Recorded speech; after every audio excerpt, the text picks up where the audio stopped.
Thank you, John. Put that at the top of my agenda because I do use that. That works good. We'll call the public hearing to order. And tonight we're continuing the public hearing from July 15th. The application of Michael Heckler, 71 Bazola Road, Andover, for a special permit with site improvements to operate a home-based landscape business and construct a two-bay garage attached to existing dwelling. An existing two-bay garage that is proposed to be converted to a workshop space. The application request is made per section 4.12A2, Roman 4, and section 23 of the Andover zoning regulations. So, at this point, I was gonna turn it over to you, Mike, to brief us on what new information you've had since the last time we were together. I mean, new information was just all the stuff I had to now include, and a couple of things I had to update on the plan for pretty much the water.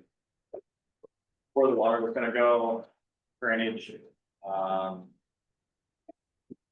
where, they.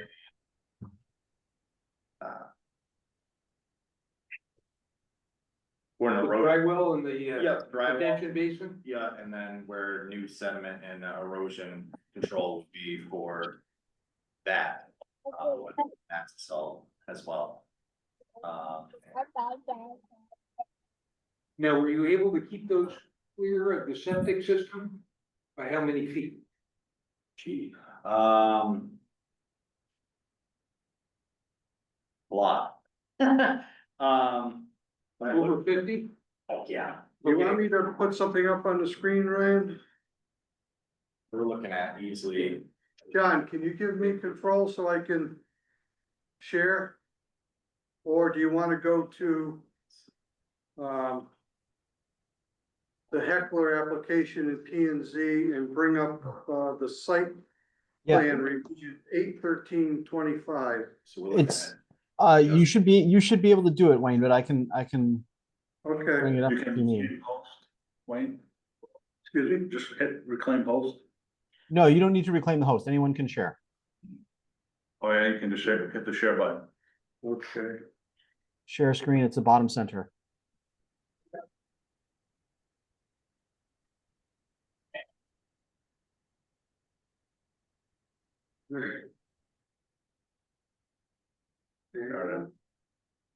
All right, Slow it up. That goes on, yeah, we only have the two options here. It's either, yeah, in or out. so. You can't control minus or control plus. Yes, good. What are they talking about that, dry well?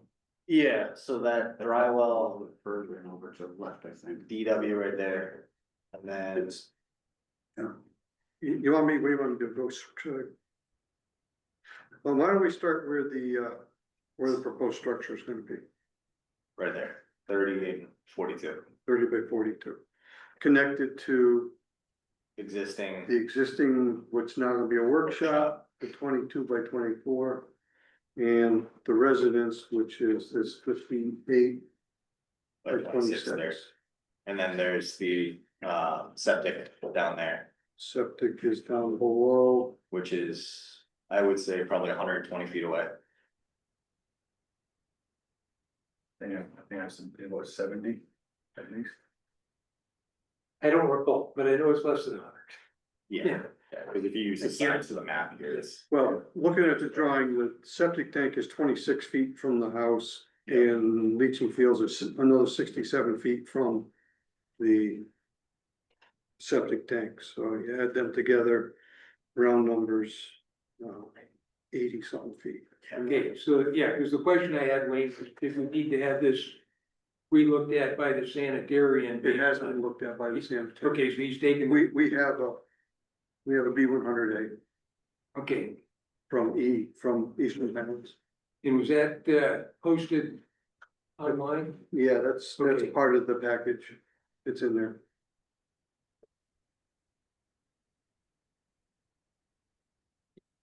What else you wanna show them, Ryan? I mean, Did we get the list of equipment? Yes. Yes. Is that posted online? That's posted too.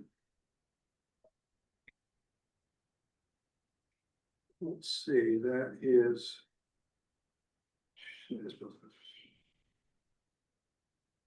Come on, why is that revised architectural topographic? I didn't see it, so. I didn't see it, you know, and oh, I just wanna make sure that's part of the public record. Which one are we talking about? The list of equipment,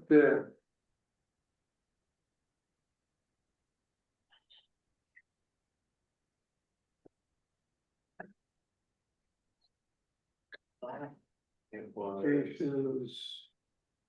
I know I was in the office when, can't remember her name when she sent it off.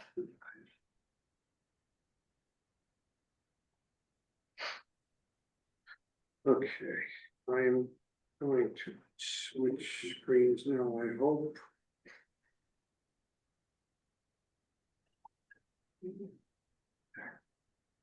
Stop share. Share.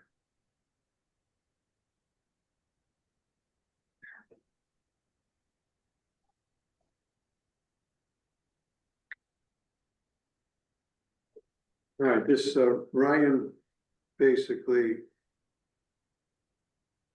Unless there's something else you gave me, I mean, Michael, Oh, that was it. this is what you gave me, which was in response to my letter to you asking for information. Yep. So, Yep. um, And the previous memo from the last time, which was gonna be asked, which covers everything. so. 2 dump trucks, one in the process of being sold, 1 Ram pickup, 1 Tesla, 1 mini excavator, 1 More. Morbark wood chipper, and 2 16-foot equipment trailers. Those are gonna be outside, right? Correct, yep, and under the business name. And how big are the dump trucks? They are, one of them is 25,999, so just under CDL. They're 6-wheelers, all of them, or the 2 of them, and then one of them is 35,000. So they're under, you know, your 60 or 70,000 pound threshold that the town has. Both are 6-wheel. Both are 6-wheel. So one's like a 6-yard. Yeah, one's a 6 and one's an 8/9 or so.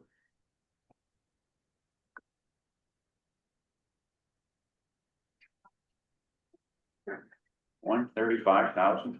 Yep. It's a municipal heavy spec, 126. 26, yep. 26K and 35K. And so where will the 2 trailers go? The trailer will usually be attached to the dump truck. And then either or my Morbark or my Mini will be attached. On the trailer. Well, obviously Morbark is a trailer type unit, so you pull that. So that would either be, depending on what fits, obviously, I haven't seen. The garage with everything in it, yeah, obviously, but So what size is that chipper? How big, what inch? the chipper, it's probably a good 12 feet long. No, what size wood goes in it? Oh, 16. That's a big chipper. It's a decent sized chipper. It's an ex-municipal. How many tires, how many axles on the chipper? One.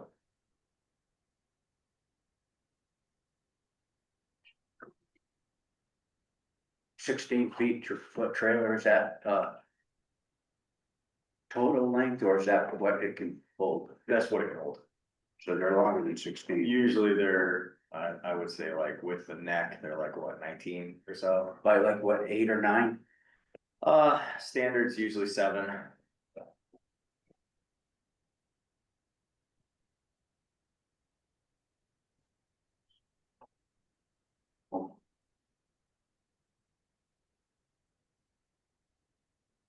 And then the mini excavator is 11,000 pounds. Is all that stuff on your property now?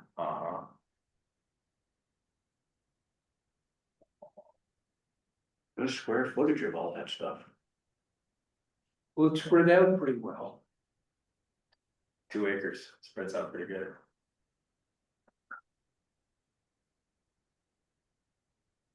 The mini excavator is currently on a job site, but that doesn't take more than, 10 square foot. And you said that would normally be, well, last time we said that was gonna be on a trailer park. Yeah, when it's not on a job site, it would be in the garage. But you'd have to put one of the trailers in the garage then. Correct. One of the trailers would be attached to a truck with the mini on it.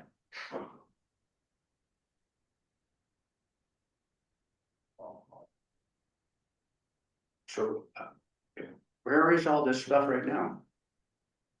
So.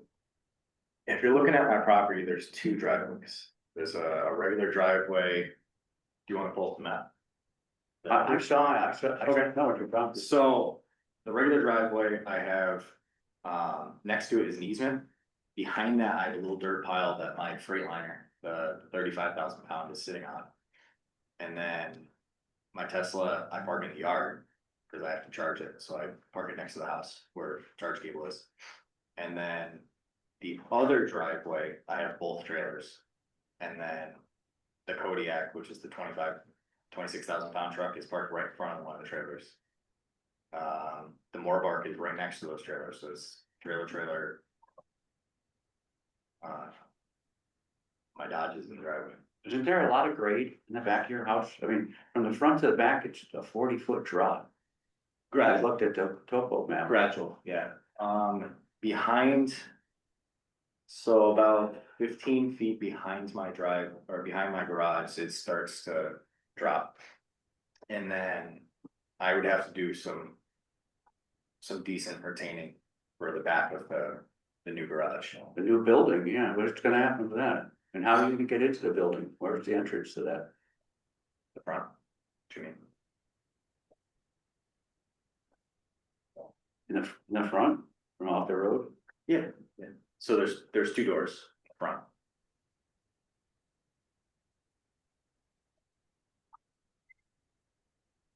So Lee, why don't you pull up the picture of the building?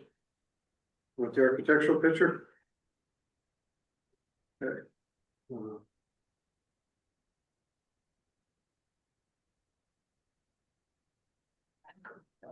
thought I knew architectural building picture. Yeah. Isn't that the old garage? No, That's the new garage. that's the new one. We'll show it so we can make sure there's no confusion of what we're talking about here. There's one with like a lean-to on the left. The lean-to is the existing workshop. It's the doors are removed. So you're gonna drive in between your house and your garage now? Correct, so. The house is to the right. The new proposed garage is attached to the house. The lean-to is existing garage, what I have right now proposed as a workshop. The doors are gonna be removed. So that it's now a 2-vehicle garage. In total for the property.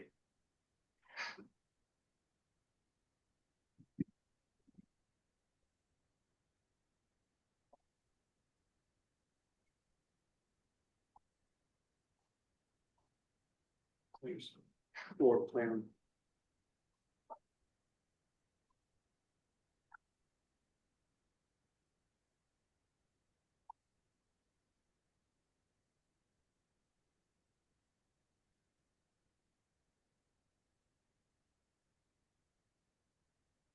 So does it say up there that this was revised on 8/14?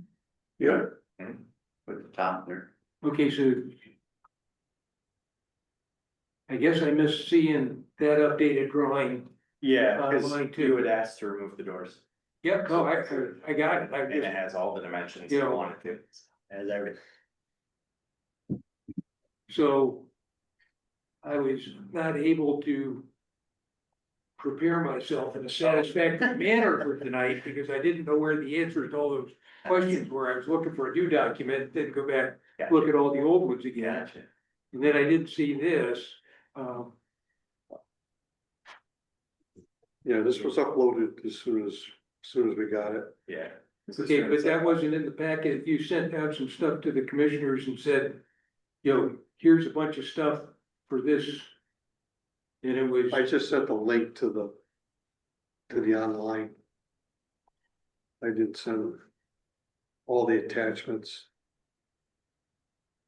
And I made sure to put a revision date on them to distinguish them for everything else that was in there. yeah, Yeah, there's a lot of stuff there. okay, anyhow, so Scott, that's the photo of the garage between the current garages. I'd like to see where all this stuff is gonna be parked. I can't imagine. Freightliner, you ever seen a Freightliner, 38,000 pound Freightliner and a Kodiak? So it's like a 6,500. Yeah, Two so, huge trucks Yep, so that's why the doors are 14 feet high. and two trailers, 16-foot trailers. So they're really longer than that, by 20 by 9. Yeah. Two of them. Up to more back chipper, which would take up most of this area over here. did you consider renting a space in an industrial park or We're talking more than I make a month. for the rent?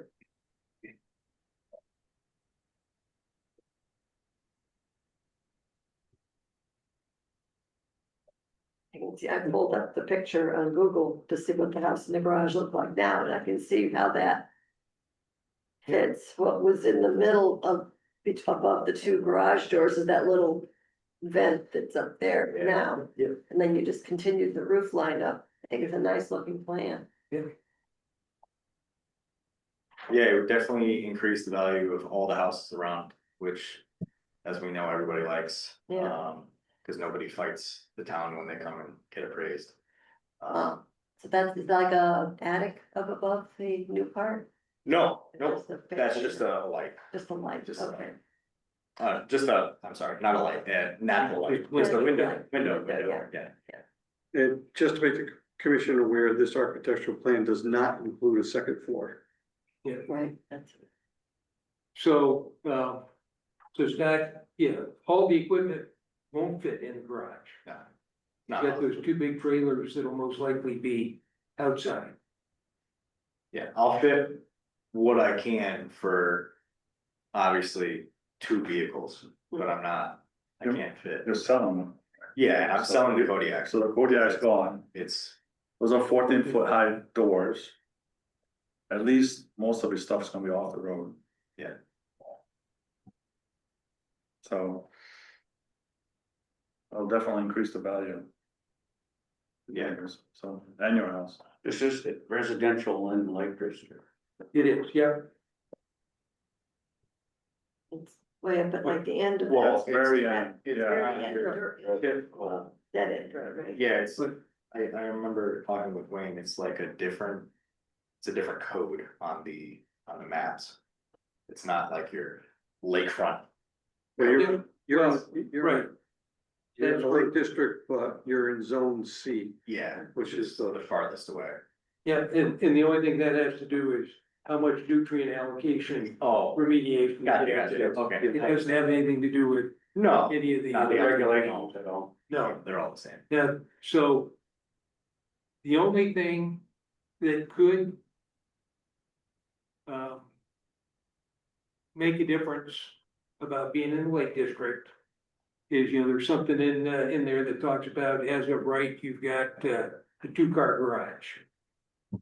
In, And no more, you can't modify or attach to a existing,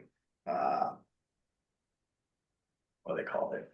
It's accessory building. You can't modify accessory buildings without obviously permits. Or special permits in the lake zone specifically.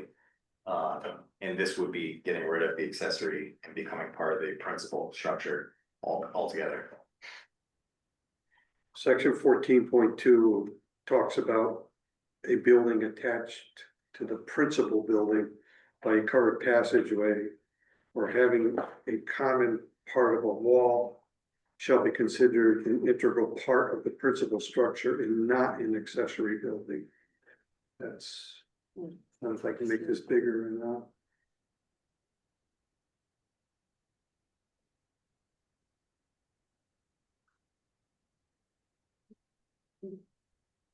But it's still an accessory use.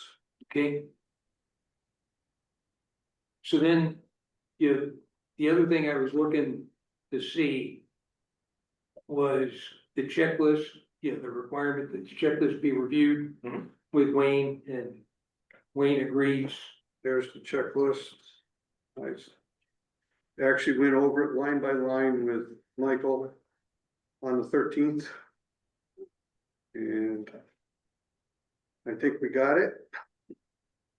Okay, so this might be the first time you've gone through one of the checklists. It but is where it the says very first checklist. I saw. staff approval over there, I was hoping to see something that said you agreed with all of Mike's assessments on what was NA, what he had, and that sort of thing. That's what my, Where his signature is. that's what my scribble there.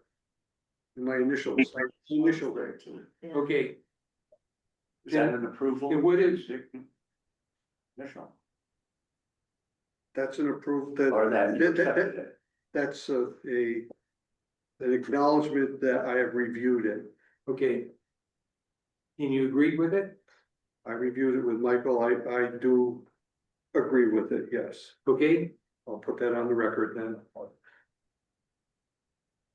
and did we have a letter requesting any waivers to any of the requirements?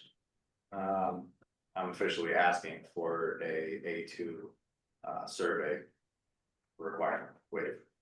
Okay, and did you send us a letter? Do we have a letter for that? As far No, as, we do not.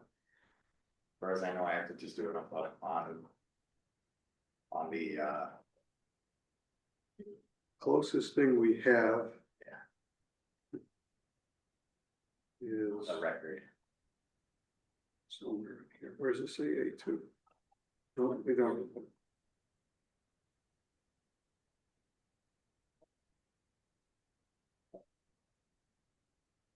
No. I believe I did put that in writing that you need to ask for the waiver and I did tell them verbally. Yeah. Yeah, that doesn't have to be anything hard. There's two different places in here, there's only four things for the application for a home occupation. One of them is any waivers requested by the applicant should be submitted in writing. Not record.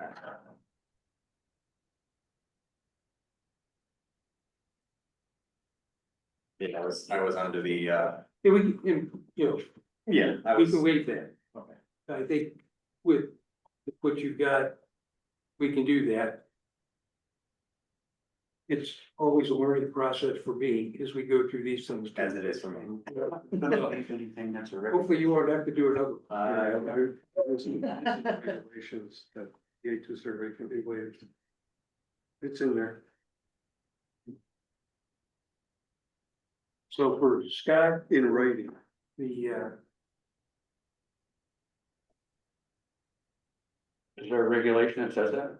there is.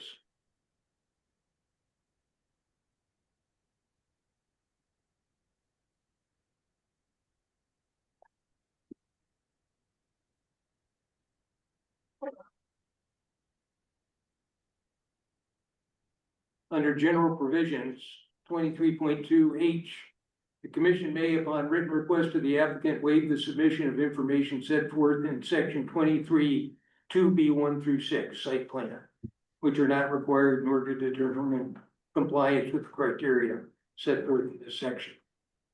So it's very clear. And in fact, we did that, with the pickleball court. We did not. Well- The A2 survey, as I recall, and the reason was that Christine submitted, in writing, the request to waive it.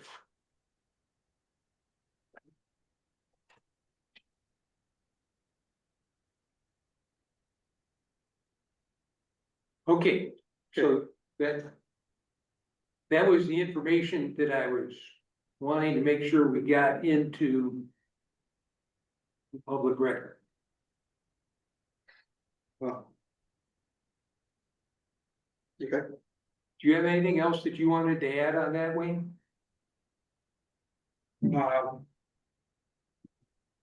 both me and, Joe Wagner spent some time with Michael. The 13th. When was that? That was last week, like, Wednesday or Thursday last week. Monday, Tuesday, Um, Tuesday. going over, the site plan. Joe had some suggestions. Specifically around the, dry well that, Michael incorporated in the last minute, at the last minute.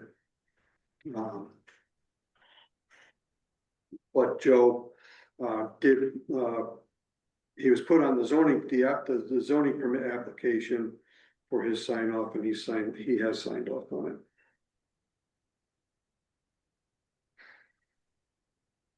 Okay, I'm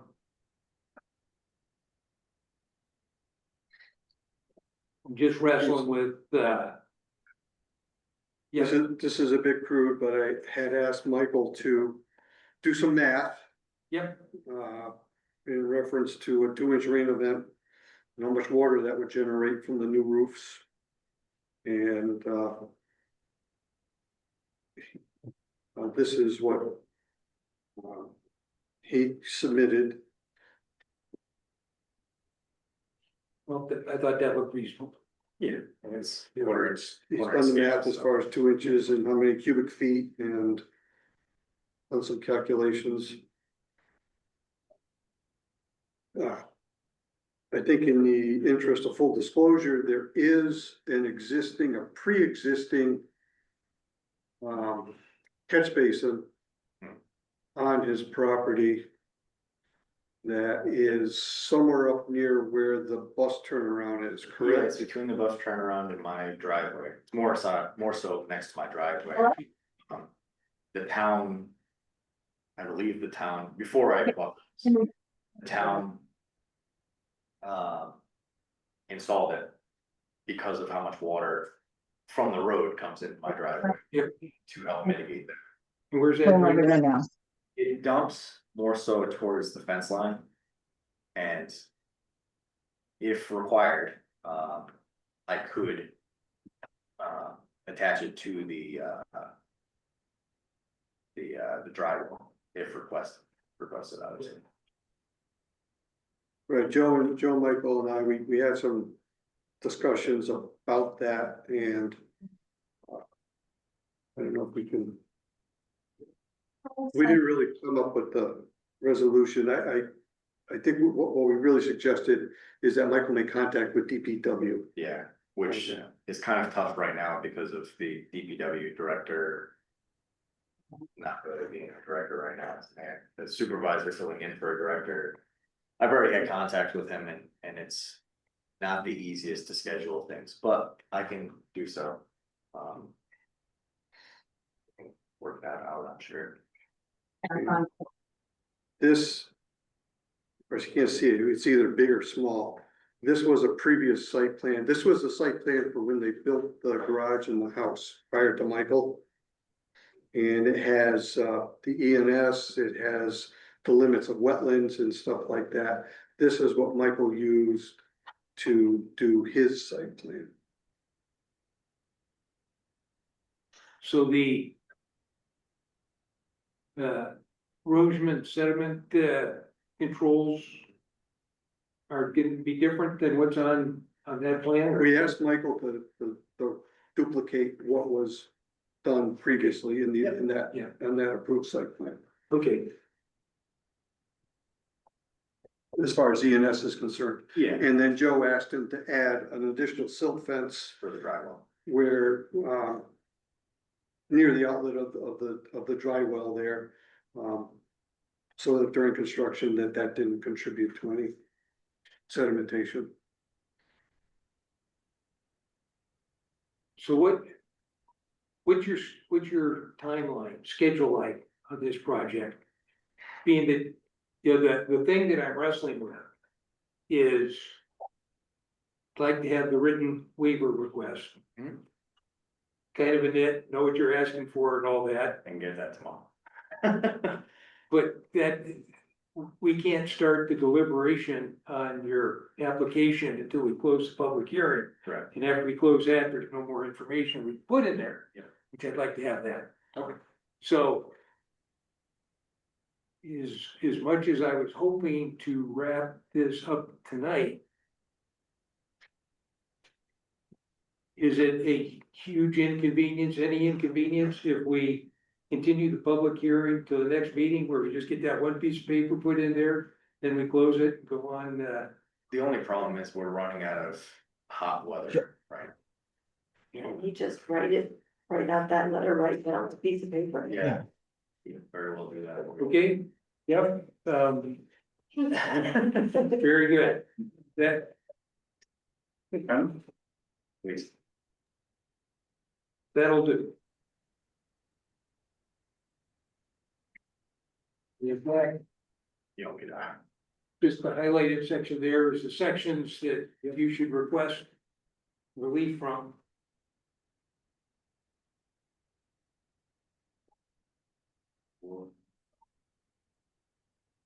How should I address it? Planning and zoning commission. Planning. Take your time. Yeah.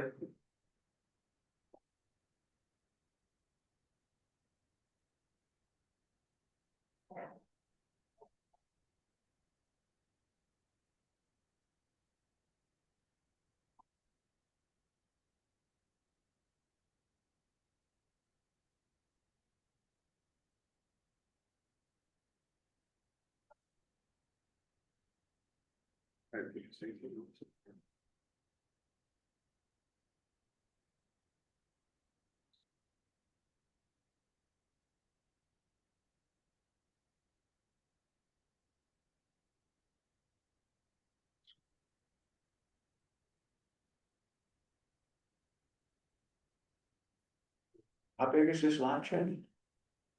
How big is the lot? Two 2 acres or something? 2.0. 2.08.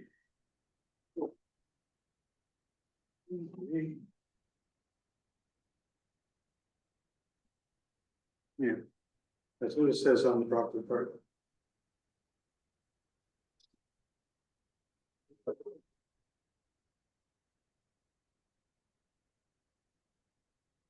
This is all in the Lake District? Yes. Yeah, I think, You know, the newest house on the lake there. The one over, 3 houses from Jeff, Yeah, that was 2 acres too. Yeah. So you'd be all right with putting 2 Freightliners in the front yard over there, but excavator or chipper? well, that's what we're It's the gonna same talk, thing. that's Just what we're the gonna same. talk about when we deliberate, we're not to that point yet. It's the same district. Oh, absolutely. There's another lot over there the same size. I wanna hold off till we close the public hearing, and then we'll talk about that.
Hello? Hello, you're not writing a novel, Michael. He's got it here. I try.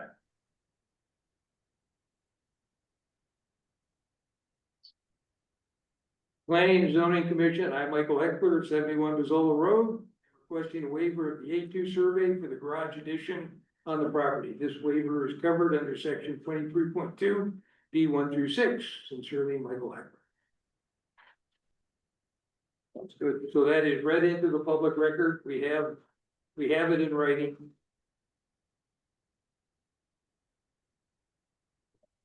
Do any of the, Wayne, do you have any other questions or comments on the application at this point? No, I do not.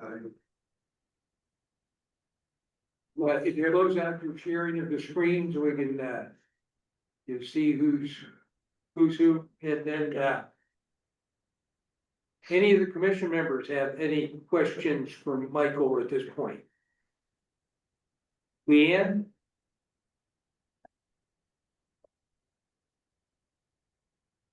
Anne Marie? I do not. Thank you. Scott? We doing with the public hearing? We're still in the public hearing, yeah. I don't know. Okay, Ann? Andreas? No, good. Going back to Leanne Hutchinson, do you have any questions at this point before we close the public hearing? No, I don't. Okay. Then at time 7:41, public hearing is closed.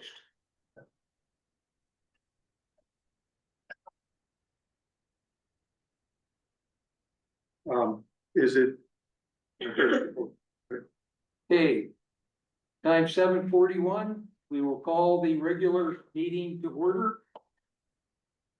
Roll call and seating of alternates. I've got Ann Cremay, Scott, Leanne, and myself as regular members.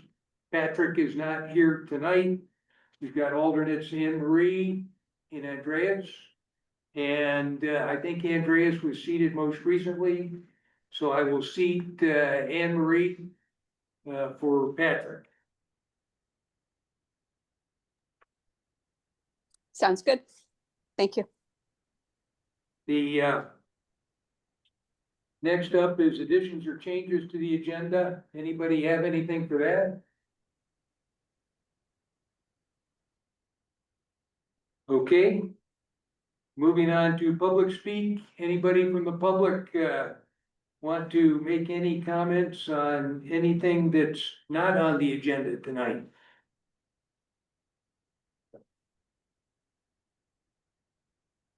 Quick question, who, do we have anything on, the ordinances on like horse manure being left behind?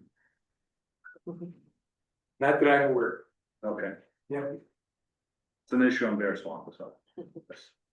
Well, there's not an ordinance, there are words about that in the, section 20, I think it is, the keeping of animals, where it talks about not having a nuisance with manure and that kind of stuff. So there is something in there about that. All right, I'll read it. I'm curious. Constantly, they just leave the manure on the road. And they Oh, you're talking about the honey wagon going back and going down Wheeling and, Coming up Bear Swamp, going on the trail, coming back, just trails of horse manure all the time. On the road, Not from those horse farms there? probably, People out riding, maybe Yeah, why go riding and then down the road. yeah, I just don't down, I got you. Versus proof all over. Okay.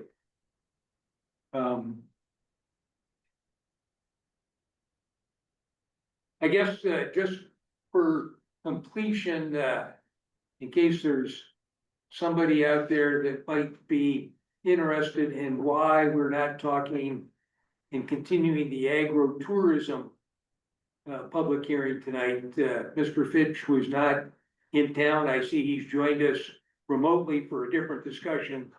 But he asked and we agreed that we would defer the future discussion on agritourism until he was back available to attend a meeting, and so we put that off until next month. So that's why we didn't do anything in the public hearing section on that.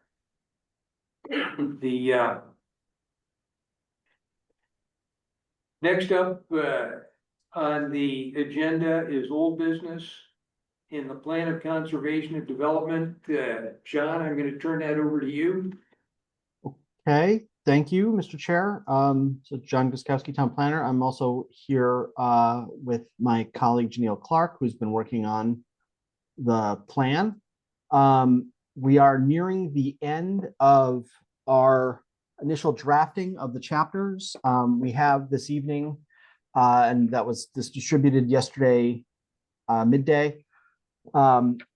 The climate change and resilience chapter, which is the last substantive chapter that we're going to be proposing or sharing with you. This is a relatively straightforward chapter in which the focus is basically on Andover's civic infrastructure and some of the challenges that the next decade of climate change and increasing storm frequency and intensity is going to bring to the community, or may bring to the community, and that we need to prepare for. So there is a bit of background on that, some of the efforts that were undertaken, some of the natural resources. There's a little bit of crossover with this chapter and the sort of the natural resources conservation chapter. We talk a little bit about some of the key municipal facilities in town. A lot of this chapter relies on work that was done statewide or regionally, the Capital Region Natural Hazards Mitigation Plan. We draw a lot from that and talking about sort of the intersection of development of a community and its sort of natural features, its streams, particularly in Andover, but as well as the buffers that Andover has to buffer some of the effects of climate change and things that should be protected, like our large forest blocks, our protected farmlands, and our stream corridors, as all as critical to our sort of natural infrastructure and ability to buffer against climate related vulnerabilities. We make reference to the state guidelines on soil erosion, sedimentation, and stormwater quality. Again, to focus on both current effects and aligning our regulations and our development patterns towards increased storm frequency and intensity, and particularly in the stormwater management guide, which was updated last year. They increased the design storm. It used to be, stormwater management systems had to capture sort of the first flush, the first inch. That was increased to 1.3 inches that they recommend being treated on site, and we recommend that certainly our regulations should follow along with that. And then we talk about how our particularly our roads, bridges, culverts, our storm drainage infrastructure is critical, because again, there are lots of natural hazards out there.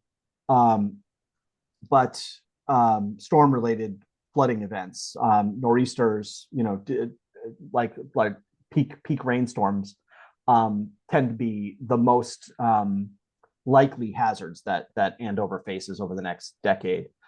We talk about particularly the one municipal facility that is probably at most risk that we highlight in here is, and I'm scrolling to it, sorry, is the town garage. Largely because of its location right along the Hop River, Hop River and the floodplain associated with that, as a potentially vulnerable critical facility. That's something that should be looked at. And then we get to the aims and objectives, and hopefully I should have asked initially if everyone can see this. I'm assuming you can see the screen. And then everyone has a copy of this. And the aims and objectives, again, are fairly straightforward, like continuing strategic investment, focusing on those elements that are most vulnerable to increased storm frequency and intensity, and other climate resilience planning for municipal facilities.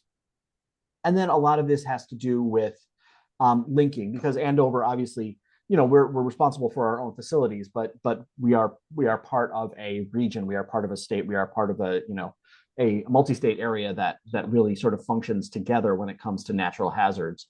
And so, the collaboration, the organizations with resources, CROG, the state, CERCA, DEEP, Department of Public Safety, are really the key stakeholders and the key elements that we need to coordinate with. And then, some specific action items, again, making investments in those most critical, vulnerable resources, following along with state resources and planning guidance documents, particularly, things like the Stormwater Management Guide, where we should be, increasing our regulations to respond to the guidance that are provided by these studies and reports. Continuing to prioritize the natural hazards mitigation actions, and then things like low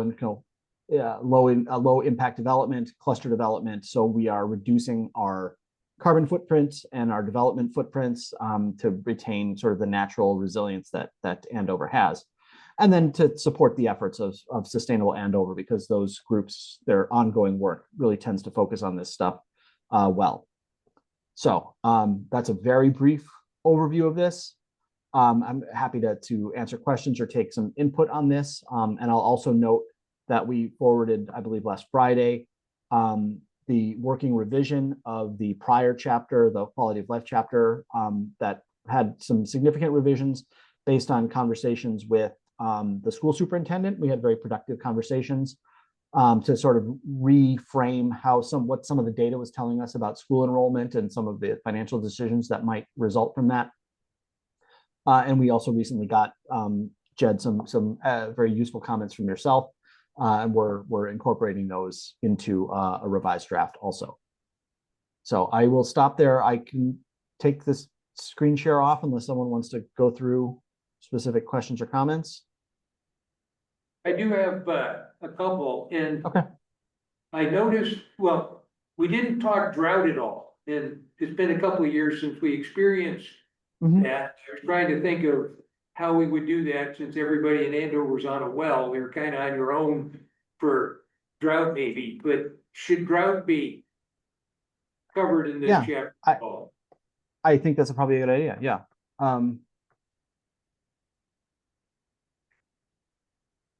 Because I do think, and yes, that's that of the natural hazards that we are facing, particularly as the climate changes. It's those two extremes. It's flooding on one end and drought on the other that I think we really need to think about. Yeah. On going back to the very first page, the second paragraph on the critical infrastructure, you had listed the Andover Police Department. And I was thinking, we've got a Oh. resident, but Yeah. I don't know that that's worth. Yeah, that's fair. He's got a room here in the building, so with the town hall, he's kind of included there. Sure. Then I'm surprised that we had the library in that listing. I know we do shelters and stuff for cooling centers and that kind of stuff here, and we can use the school, and we got the senior center, but I'm not aware of any plan that we have to use the library for any of that. Was here, there, Yeah. and the generator's going in there for that. So where he's really beefing this up, which I think is good, but. So I didn't think the library needed to be in that list. If they, Okay. they had their heart broken because we took them out. Well, we can revisit that. Yeah, they're covered in quality of life. So hopefully that's the reference they would appreciate more. So, John, what is zones of risk? Those yellow circles, right at the end, last. Sure. Janelle, do you want to take a stab at that a little bit? Yeah, so essentially these were noted in the Andover Annex. So essentially shared risks would be weather risks and social risks. So anywhere in these areas um are associated with either flooding, and then this is an area where people frequent, and so there are impacts that would not only impact the land, but also the people who are in that area, and that's essentially what this map is showing. And then was the most critical area noted in the regional plan, so I thought it would be important to include in this section. Yeah, maybe an explanation of what that is. Okay, sure. And yeah, let's see. Did we cover that? I thought there was a reference to it. Okay, well, Yeah, yeah. Go ahead. I lightly touched on it, but I'll make sure to make Yeah, the okay. explanation stand out more.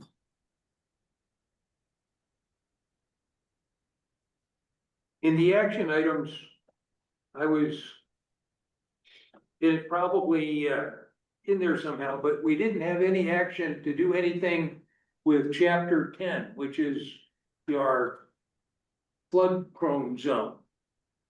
And I know one of the actions that we're trying to take Yeah, now is to prevent residential construction in the flood prone zone.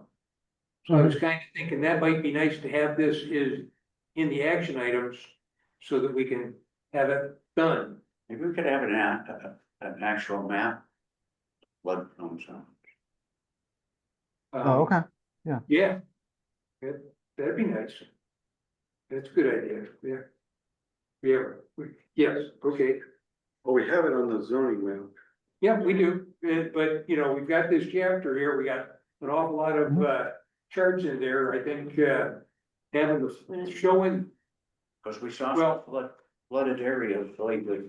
It's probably in there, and, but you can't see Andover, it has, I thought that map was probably the whole Krog, maybe it's bigger than that, but. You're right. No, that was the Krog regional map.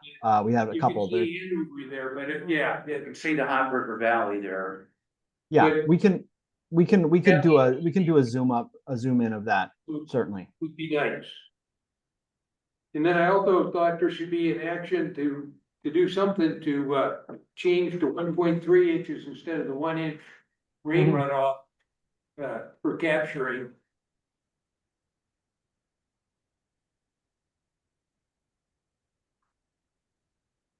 So you were just saying a blow up of Andover, right? Is that what you said? Yes, It was yeah. gonna blow that gap up to the highway. I would like to see that too. Yeah.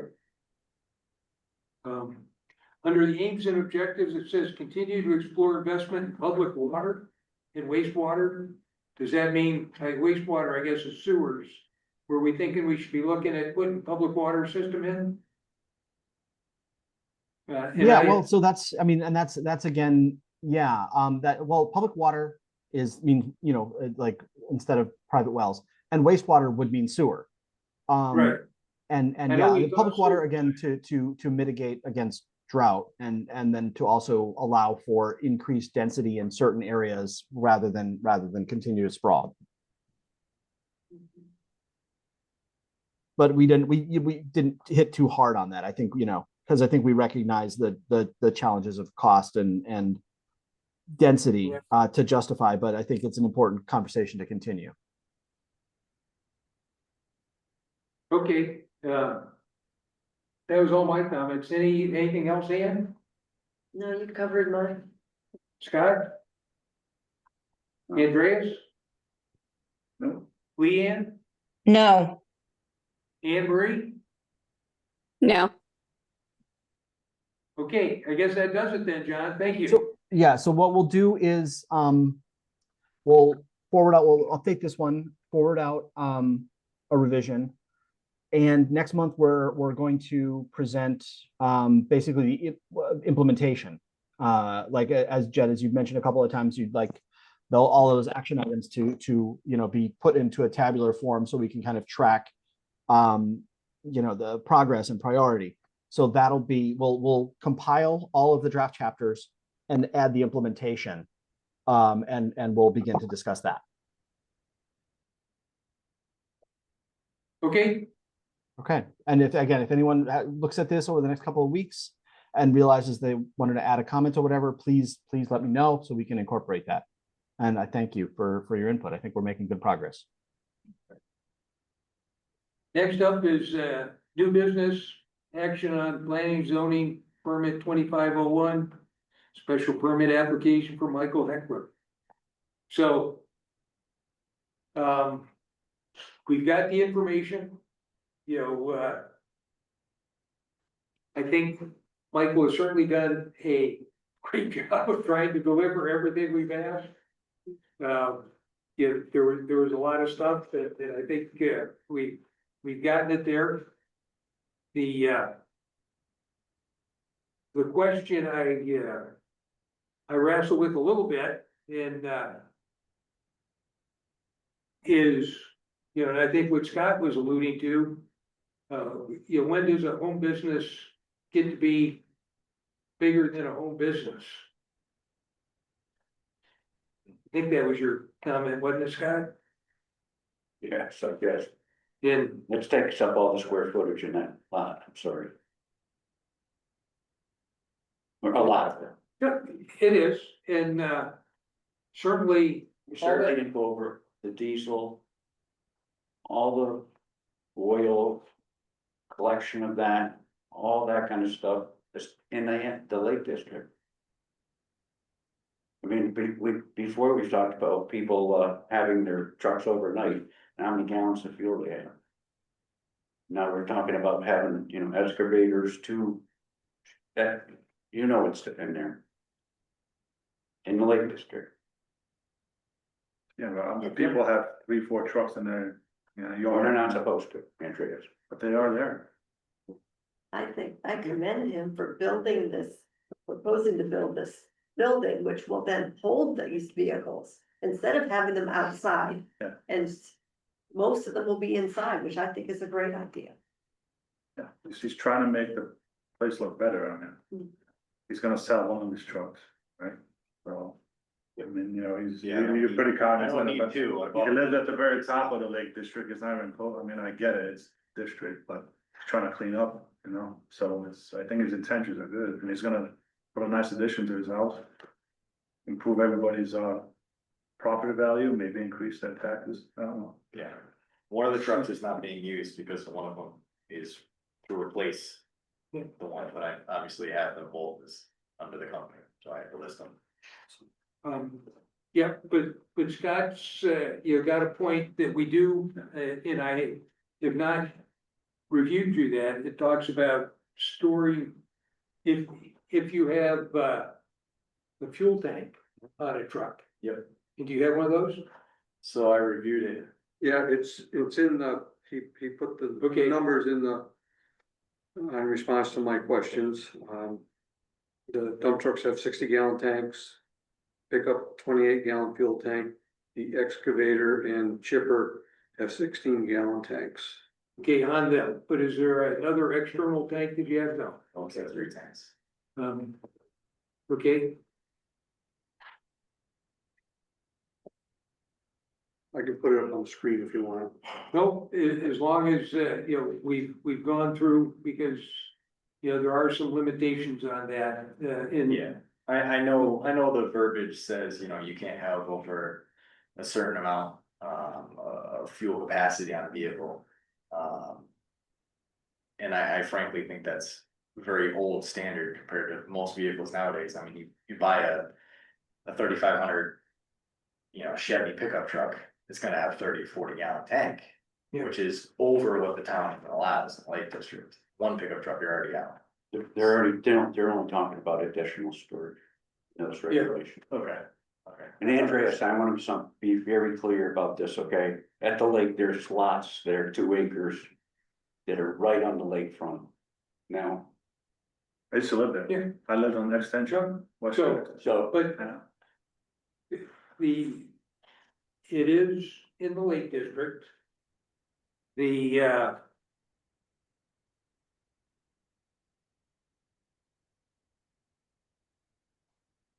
So here's what's allowed in this talks about, special permit uses in the ARD and Andover Lake District, so it combines all the residential places. Smaller scale business where all work activity takes place off-site. Administrative services may take place at the dwelling. Vehicles and equipment are stored at the dwelling, so. So again, you get into a discussion of, is it a smaller scale business or a larger scale business? If they were in the special permits in the business and industrial zone, the same area, it says larger scale business where the majority of the activity takes place off-site, but accounting, vehicles and equipment is stored at the dwelling. So those are the two things. You certainly you got a lot of stuff there. I don't know where that line is between large and small. I know you had a question about that prior. Yeah, That's why this is just a part-time, you know, I work for the town of Vernon, yeah, full-time. So this, I mean, there's no possible way I can make it a full-time or a large scale. And if I did make it a large scale, you know, let's say I hired people, whatnot. I would have more equipment than, you're right, Scott, than my lot can hold. And at that point, I would be forced to rent out something. Or buy a different property or whatever may have you. But at this point, vehicles that need to be inside to shelter them from, you know, creating more problems to the property. You know, whether it be hydraulic leaks, because that naturally happens, diesel fuel leaks, because that naturally happens, oil leaks, that naturally happens with any vehicles. Keeping them inside, keeping it contained by concrete is much safer than yeah, dirt, so so. I agree. um, But I did struggle a little bit with the letter you submitted to us that talked about, the appropriateness. And it says, the garage workshop will have no commercial activity such as customer visits or on-site operations, got that. Storage of equipment is consistent with residential use of my property and complies with Andover zoning regulations. Including section 4.6, 4.8, which does talk about trailers and that, but I don't know what that has to do with the home occupation. I probably picked one But, of it by accident. The equipment is used off-site to generate income, is stored on my property only when not in use, so that doesn't count for the size of the business, is essentially. Yeah.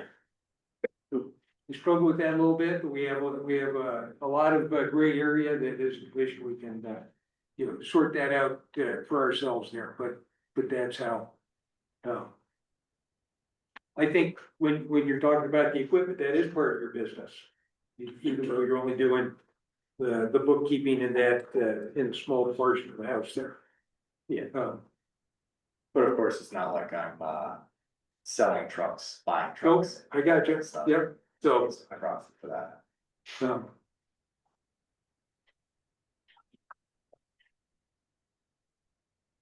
Leanne, did you have any questions or comments, for the commission at this point? I have a question, but I'm not sure how to formulate it, so can you circle back to me in a minute and I'll keep I thinking? can. Yep, okay, Anne Marie, we'll give you a chance. No, it looks like he did his homework. I don't have any questions. Thank you. Okay. I can't remember if we gave you a shot in or not. We've been talking about some of this stuff here, but, Well, something that's maybe not related is, I'm just thinking, how did the Lake District go so far out from the lake at various points? I don't know how that. well, so I don't know how we came up with that exact footprint either. It's the drainage, You would have It's the water. thought, no, well, It's the watershed, isn't it's the it? drainage area. I would have thought that the Lake District would have been the watershed. The watershed is bigger than the Lake District. It's. And so, too, yeah. I don't know why those two don't line up, but they don't, and, if the Lake District was bigger than the watershed, I'd have a problem with that, but since it's a little bit smaller, And it's, you know, quite big. And that's why our nutrient allocation stuff for Lake District goes outside the Lake District to cover the watershed a little bit. But that's as much as I got of an answer there. But otherwise, I have no problems with his plans. The other thing that, you know, once we build, once we allow this huge garage to be built there, there's gonna be nothing here that says if he moves out and expands the business and goes someplace else, you know, we're not obviously gonna tear down the garage. So that is part of the Lake District forevermore. I know there's some other inconsistencies in the Lake District that, I don't know how we got to where we are, but, we are where we are and what he's asking for doesn't seem inconsistent with that.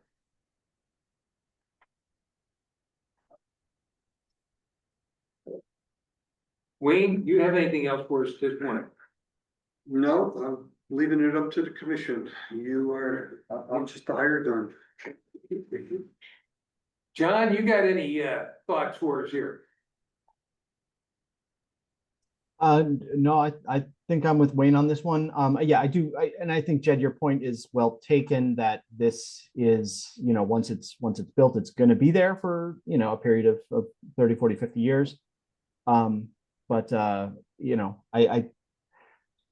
my sense is he's, you know, given the appropriate thought to both resource protection in terms of spillage, drainage, the lake, and the character of the community based on his design. So yeah, I'm okay with it. Large Okay. lot, it's not. Yeah, one of so- those tiny lake lots, Yep. it's a large lot. it's And- working with. And so one of the things that we do get to do with the special permit is we get to take into consideration, you know, the characteristics of the lot, which for the Lake District 2 acre lot, that's a pretty good sized lot. There are other ones, there are some that are bigger than that in the Lake District. But, you know, it's not like an eighth of an acre that we have down, you know, on the lake itself. The other thing that's sort of unique to where Mike is that it's kind of almost at the end of the road. There's not a lot of traffic that's going by Mike's house to see the stuff that's out there. And I do think that the neighbors appreciate the fact that we're reducing the amount of stuff that's laying around and hopefully it looks nice and neat and all that kind of stuff when we get to where we want to go here.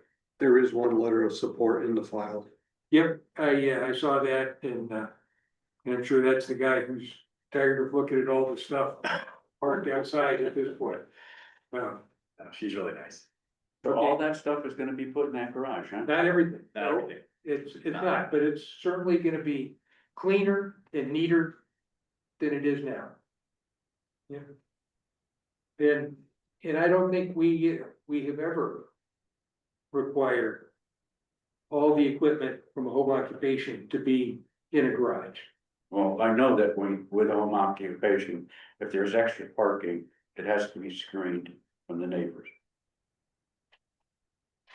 Okay.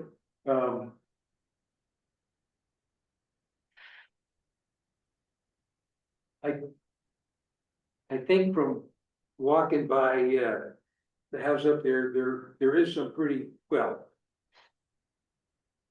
Yeah. I don't know particularly about that. but- People park on the road, they're actually parking on Lake Road constantly, not far from your house. You know, literally. You know which house I'm talking about? The one that I crash into the cars almost every time. Yeah, me too. She parked his car right on the road. Doesn't, Yeah, it's a it sign, doesn't, yeah, it's got a little, cute thing. yeah, cute thing that he puts his really old SUV or whatever that English SUV that he's got over there, and then he's got his Acura. Oh, I wasn't even talking about that, I was talking about. Another one, yeah, there's a few of them. You're talking a little farther down the road? Yes. Yeah, I almost hit him. Oh, yeah. That's neither here nor there, yeah, that's probably grandfather did before we had, Probably, yeah. you know, how you can have a house without a driveway, I don't know. Yeah, But that's not, yeah, that's not what we're talking about. Yeah. Okay, so I think, Jed? I know. Somebody had a comment? Oh, Leanne, yes, we were gonna circle back to Leanne, so. Yes, were you finished? I was just gonna comment, but I wasn't sure if you were finished, if. I'm pretty close to getting finished, go ahead. I just have a procedural question, for you or Wayne or someone. I believe there was an application before ZBA from this applicant. Is there any relationship between that and this application, this public hearing application? There probably is. And, I will try to explain that point to the best of my ability. And so, Mike initially put in, he was gonna build the garage that we looked at with 2 stories and all that stuff. And the Okay. zoning agent disapproved that for a couple of reasons. Yeah, one, at least what's written in the write-up from the ZBA that I read, it talked about, I can't remember if it addressed the issue of a 2-car garage, you know, or not, and this was gonna be more than a 2-car garage.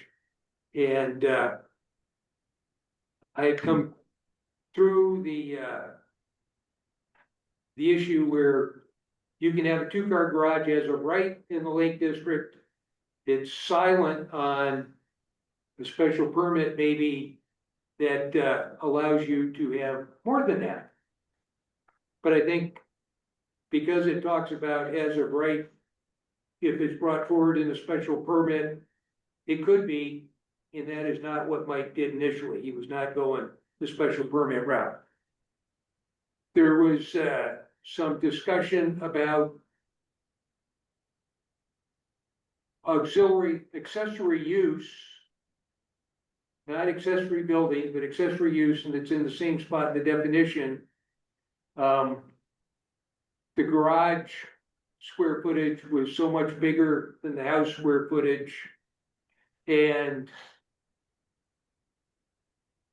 the if the home business is going to be accessory to the principal use, which is his dwelling there, that would infer that the accessory use should be smaller. And that's where Mike took a different point of view and said, oh, but all this storage stuff isn't really the business. The business is my desk where we do the bookkeeping in there. I'm not sure that I buy that one way or another, but that was part of the discussion then. And then the third piece that I didn't see written up in any of the discussion, but was really germane, is Mike didn't put in a special permit for the home occupation that he needed. And clearly by our regulations for what he's asking for, he needs a special permit. So he was denied because he did not have a special permit application in. Which one of those, you know, how all that boiled out, I don't know, but you take all those things into account, and the ZBA upheld the zoning enforcement officer's decision that he couldn't do what he asked to at that point in time.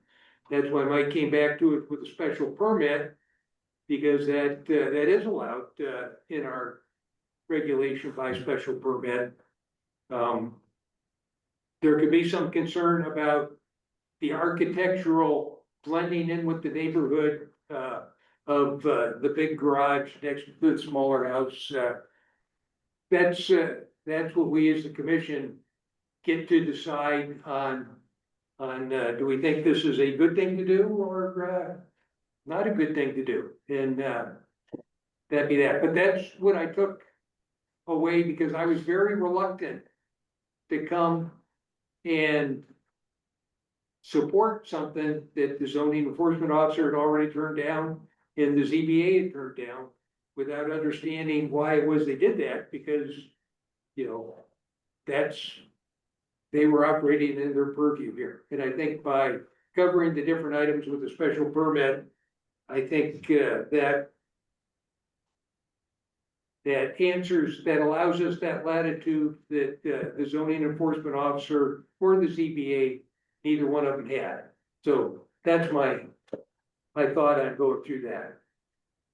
And I would point out that in my conversations with Attorney Brantz, that the ZBA, the initial ZBA, initial application, the subsequent ZBA appeal and upholding the denial decision and this special permit application really are two separate things.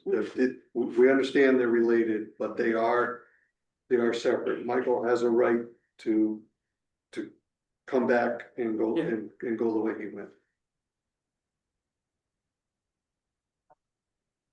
That answer for you, Leanne?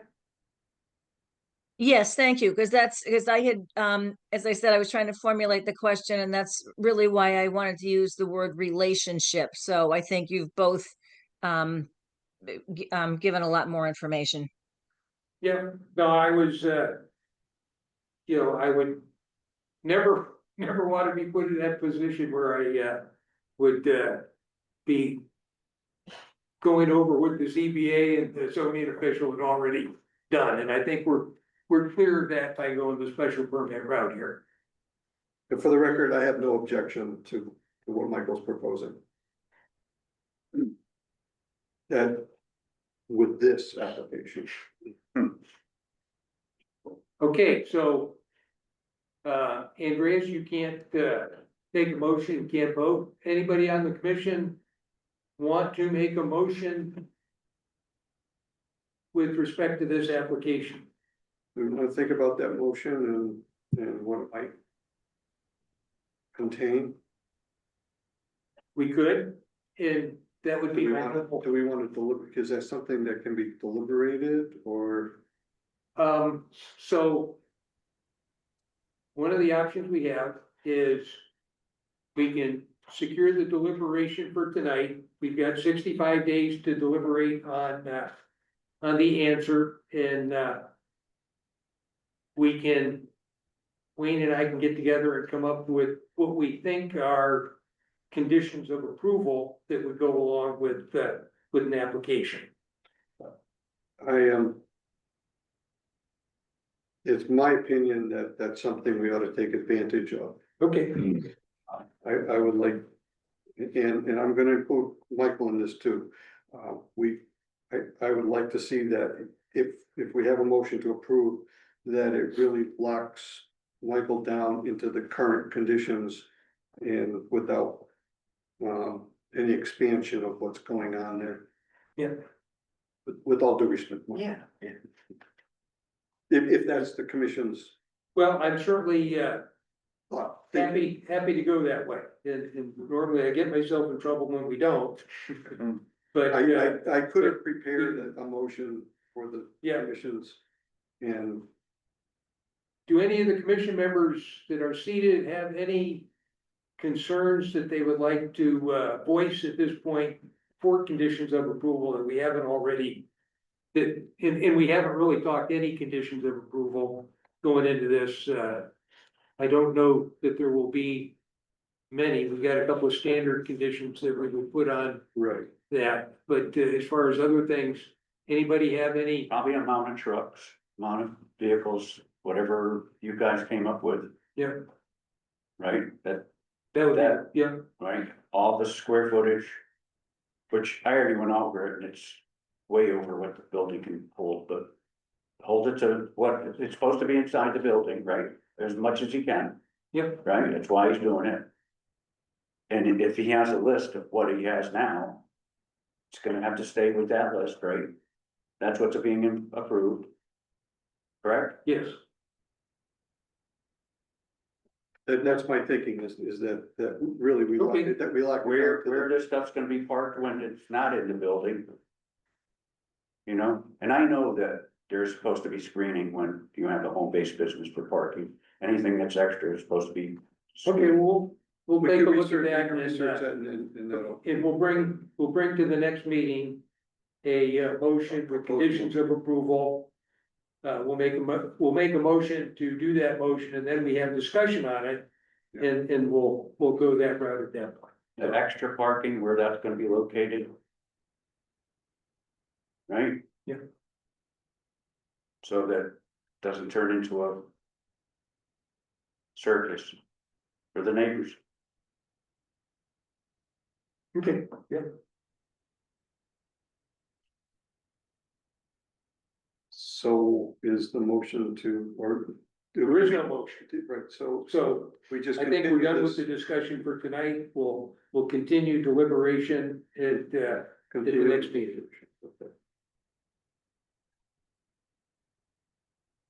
And so that's all you've got for tonight. Now, let me just,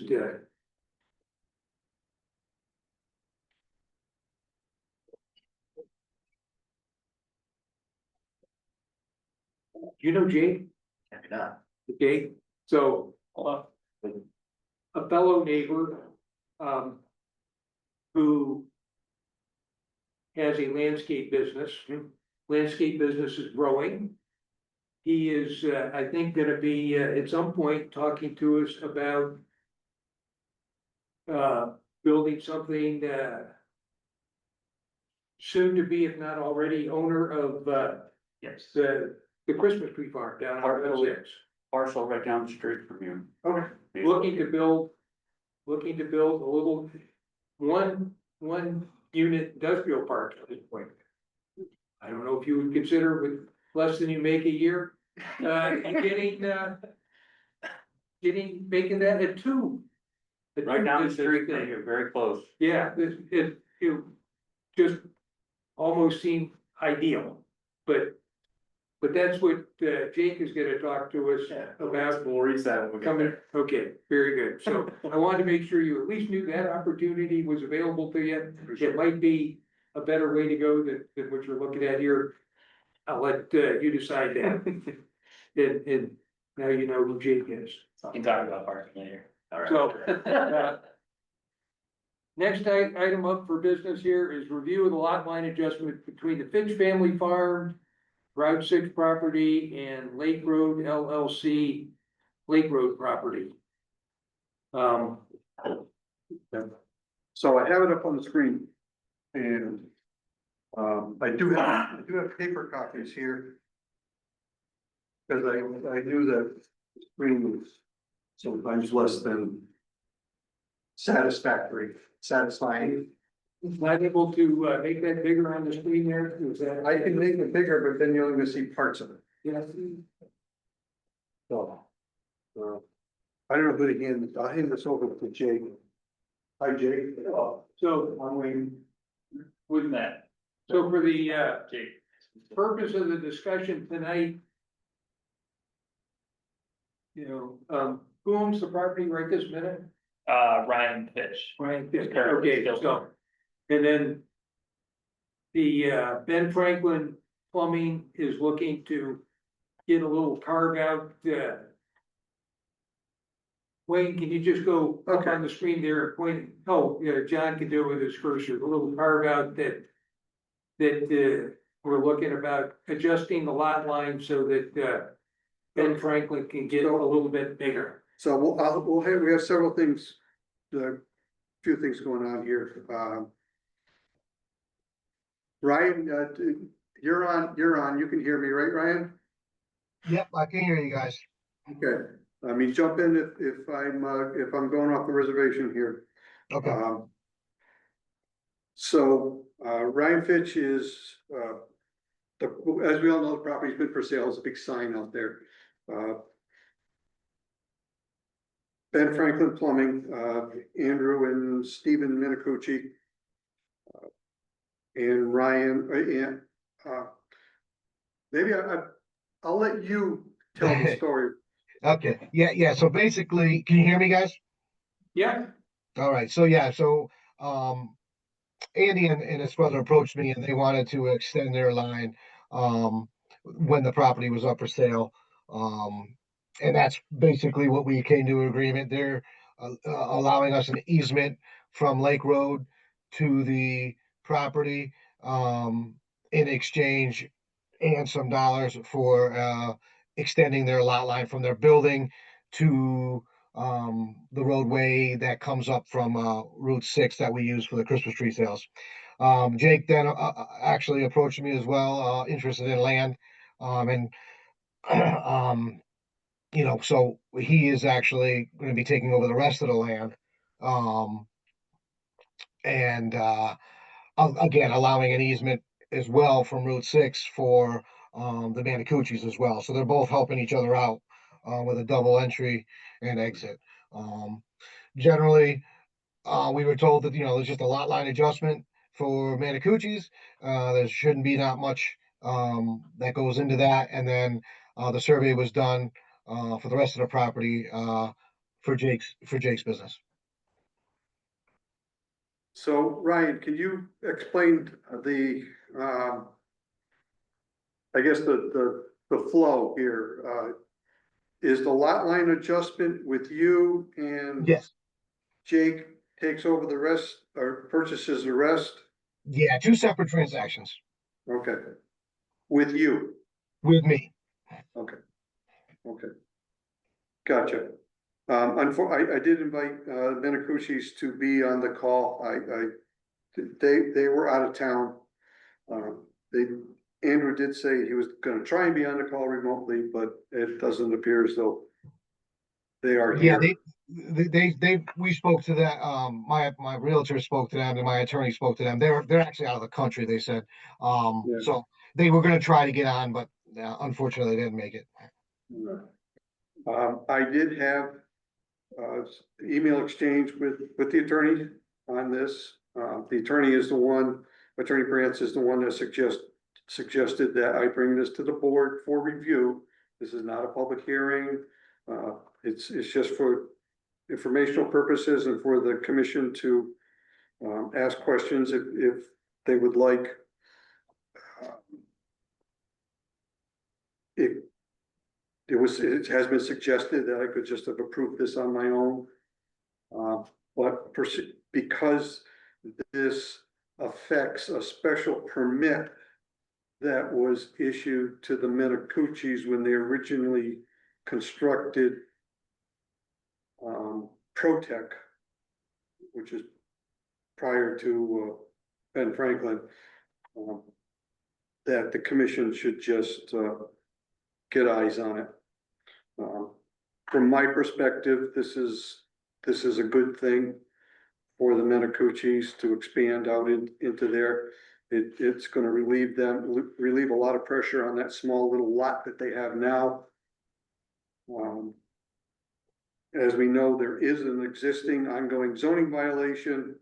A stop work order was issued, they stopped work. But remediation has yet to begin in my discussions with Andrew and Stephen. By expanding, by adding this additional property. That will allow them to move stuff into there and work on remediating the zoning violation that currently exists. Which is, I think, pretty obvious. It's pretty evident that they did some excavations along the embankment, the rail trail embankment that went outside the special permit that was issued.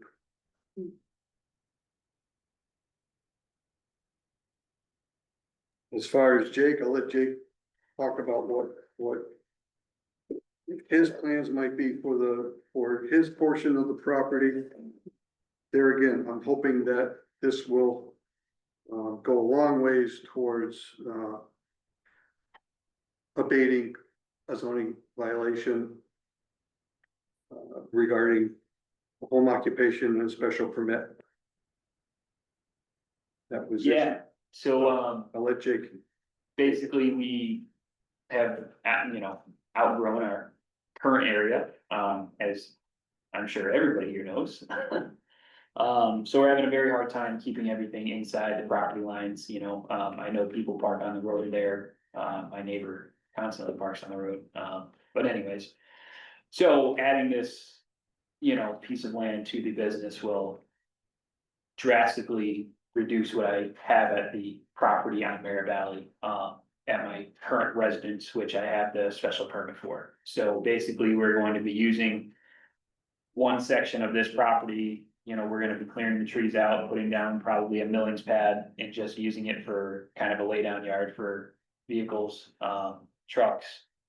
I do have at some point plans to put up a building, the size of that is to be, you know, determined. But there is a thought of putting up a building, commercial building for the business down the road. I don't currently have the funds to do that, but that is kind of a plan of ours at some point in time. But basically, right now, we're looking to just purchase it and, you know, cut out a big area so we can park trailers and trucks and vehicles and kind of have our, you know, probably have a few shipping containers down there just for inside storage for the time being, since there's no current buildings on the property or anything of that nature.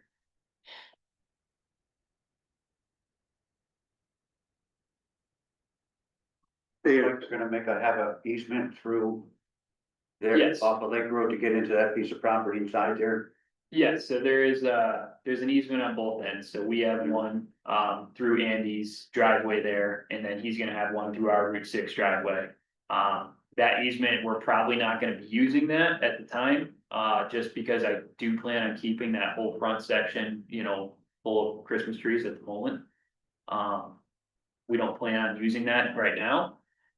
So there probably won't be any access road for us through our property from that easement anytime soon, but yes, there is an easement there just in case, you know, or it's easier to come in and out of the property Instead of off Route Lake, 6, yeah. instead of Lake, yeah, or instead of Route 6, yes. And we do have access on the backside on Merritt Valley as well, but with that low bridge, it's only 11.6, I think it is. Larger vehicles and larger trucks cannot make it under that bridge. So having the access off of 6 and or, you know, from the Manicucci's driveway there is gonna be very helpful. Yeah, in the future, you could use that one piece between the road and the Dollar General to put something else there. Yeah, at some point, Some point. at some point, we would want to, you know, not necessarily break up the lot any more than it is, but keep our section and then have another development or another set of buildings for possible rental of garages, you know, for other businesses. Especially in the Andover area, because there's really nothing in the Andover area for anybody to go to. You know, as we all know, there's no rental space here. The One in closest- Columbia, but Yeah, not here. Columbia is the closest one, and they fill up pretty quickly, you know, those garages are always packed over there, so. At some point, there is hopes to, you know, after we get our portion squared away, to at least have another set here and then maybe on the other side of the gas line. The property's kind of funky the way it's set up. I know that there is some wetlands on the backside and things like that, so there's gonna be some offsets and all that. We'll have to, you know, cross that bridge when we get there, but you understand that this is not a site plan, this is not. Oh, yeah, buildable or absolutely. anything. of course. It was just, because no, there was no test, no percolation information for your section of property. It was a requirement that, that it be shown that that a building and septic could be placed on that property. Yep. And that's. Yeah, we did do test pits for septic, and.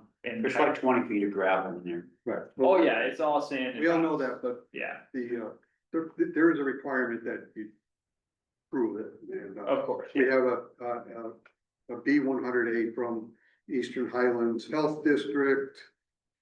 And I think it was a 5,000 square foot building that, Yeah, I believe that's what, the surveyor put out there. yes, there, and there's the B100A from Highland. And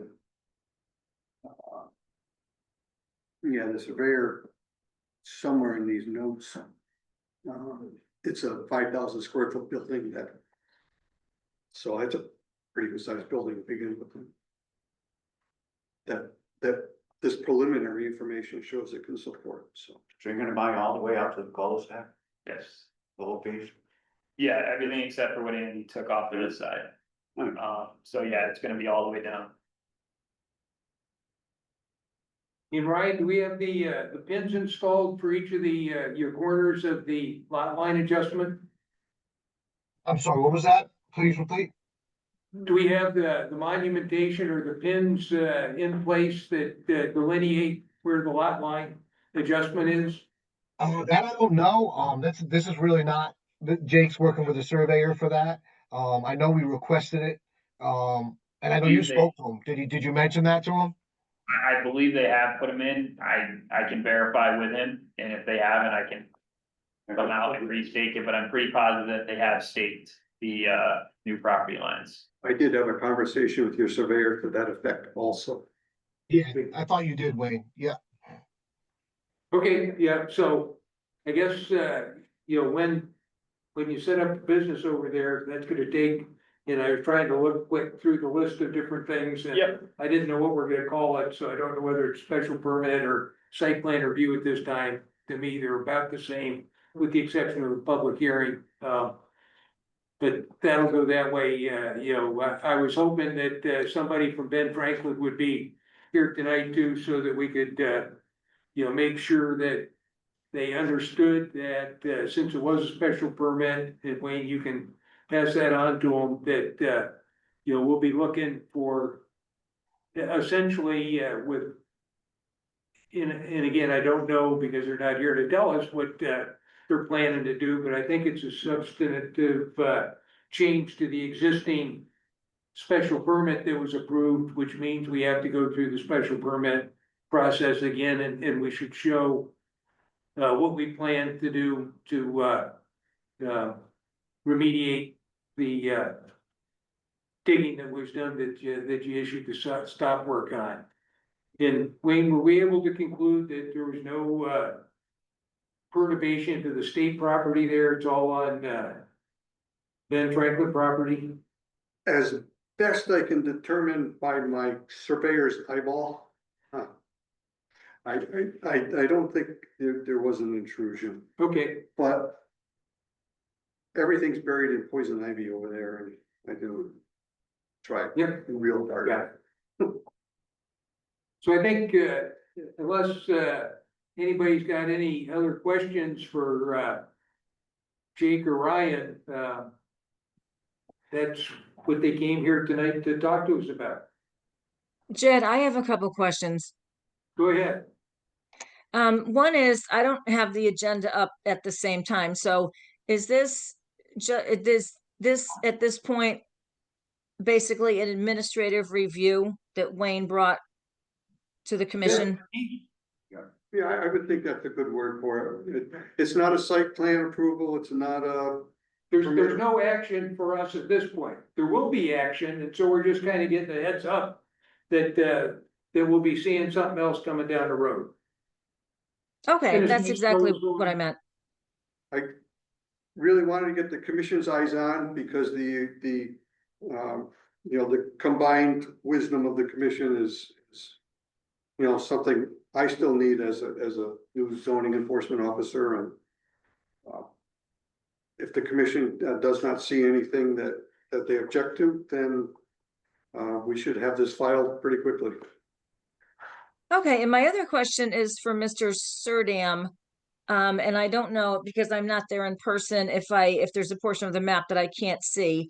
And somebody mentioned still having the Christmas trees in the front, so to speak, at this end, at the Dollar General and Benjamin Franklin end of the property.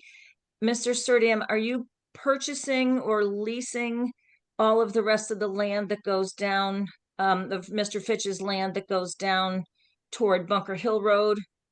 I mean, I'm trying to understand what portion of this, exactly what portion of this we're talking about, even though it will come up again in the future. Yeah, so we're purchasing the whole property minus the area that got cut out for the Manacucci's. So we are purchasing from here all the way down to the end of Mare Valley where the turnaround is. So you're purchasing everything on the south side of Route 6? Correct. Yeah, so none of Bunker Hill is gonna be ours, that's all gonna still be Fitch Family Farm. We're just purchasing the portion that's across from Extra Mark all the way down, Merritt Valley. That is on Okay. that's shown here. Okay, thank you. Anything else, Leanne? No, Okay. Is the commission feels comfortable with this? Yeah, Yeah, okay. okay, I guess that's it for you tonight, and, Sounds good. free to stay, free to go. I think I'm gonna go. Okay, very good. Yeah, So, Got two kids. so procedurally, so that, Ryan and Jay, procedurally, somebody's gotta come in with the stamped A2 surveys to file. Good. And, I would imagine some, revised deeds too. That reflect this new configuration. Okay. And just file with the town clerk, and town clerk will let me know, and I'll come upstairs, check them over and sign off. Okay, so deeds and. check with your attorney on that, yeah. Hey, check with the. Yeah, attorney. yeah, between me and Ryan, our attorneys are already in the works of talking, so I'm sure between the two of them, we'll figure it out. Okay. And, we'll file that with you once we get it, and I can, File with the town clerk, not not the the town clerk, the town clerk, okay. Okay, and, the survey, is that gonna go to the town clerk as Yeah. well? Okay. Perfect. If you wanna give building and land use a couple copies, we'd appreciate it. Okay. Sounds good, Congratulations. thank you. Thank you. Stuff. Make sure your pins are in. Yeah, I gotta talk to him about getting a A2 survey anyway, so, I will talk to him and see. Can't say proposed. Right, I'll see if they have the pins in, if they don't, I'll have him put those in, but I'm pretty sure that he did, but I will double check with him and make sure that those prints. Right, after this, there's nothing, I would think there's nothing that should say proposed on here. Right, yeah, now everything's good, and I can let him know that as well, and we'll be moving forward with this as a survey, so. Okay, sounds good, thank you, gentlemen. Thank you. Yes.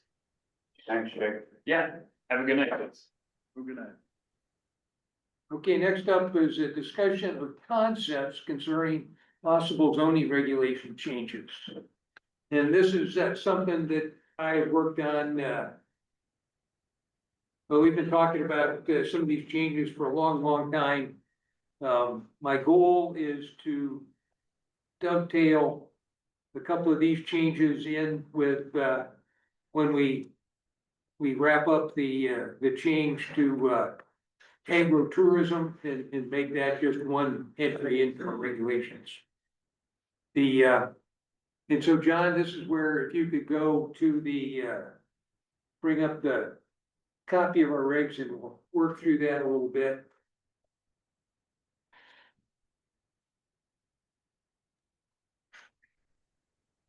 All right, so the full set of regs here? Yeah, so if you were to scroll down to section 4.92 and 4.93.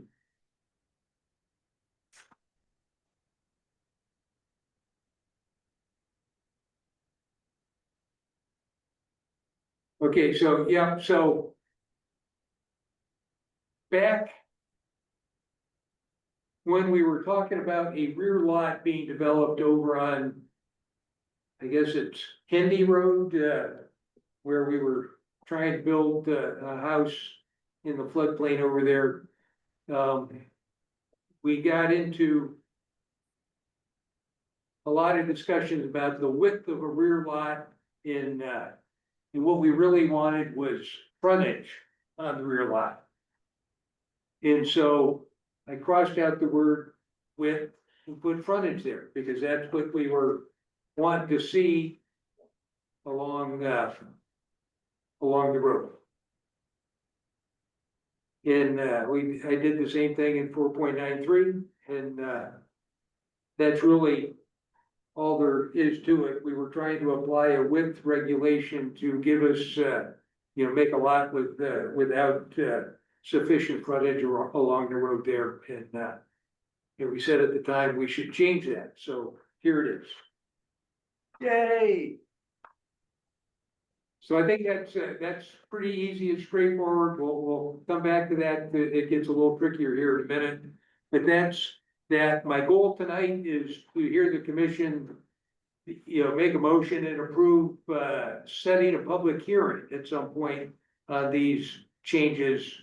And we'll dovetail it with one of our other public hearings coming up. We'll have a few. Do you want to do that now? Nope, I want to get through all these changes, and if there's any of them that get too hard, I'll cross those off the list, because I want to get these done that we've been talking about for forever. If you were to go down to section 10.7.2.1. Look too far, yep. Okay, so there we go. Yep. So when we were talking about building this house over on Hendy Road, there were places where it said you couldn't do that. And it was pointed out to us that our regulation discussed new construction in the flood prone zone. And that was the rationale for saying it must be okay because your regulation says that you can do that. And so I thought to avoid future issues there, we would just cross out the word new construction. Because the commission, was not in favor of building new construction residential homes in the flood prone zone with the increasing flooding and all that kind of stuff. So that's all that change did. So it just says substantial improvements. Substantial improvements of any residential structure. So if there's already a structure, it could be a house or anything else in there, we're not saying you can't improve it. We're just saying you can't build a new one. Is proof that acceptable. That Yeah. So all we're doing is saying, no, we're getting rid of the loophole that allows you to think you might be able to build new construction on there. Any questions on that one? And then you see the, paragraph 2, I eliminated in entirety. If we're not gonna do a new construction home in a flood prone zone, we're not gonna have any discussion about building a manufactured home in the flood prone zone. So we just eliminated all of that.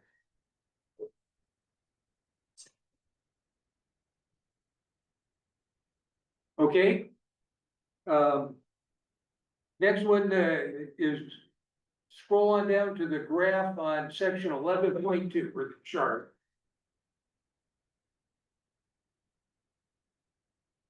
So this one's a little tougher.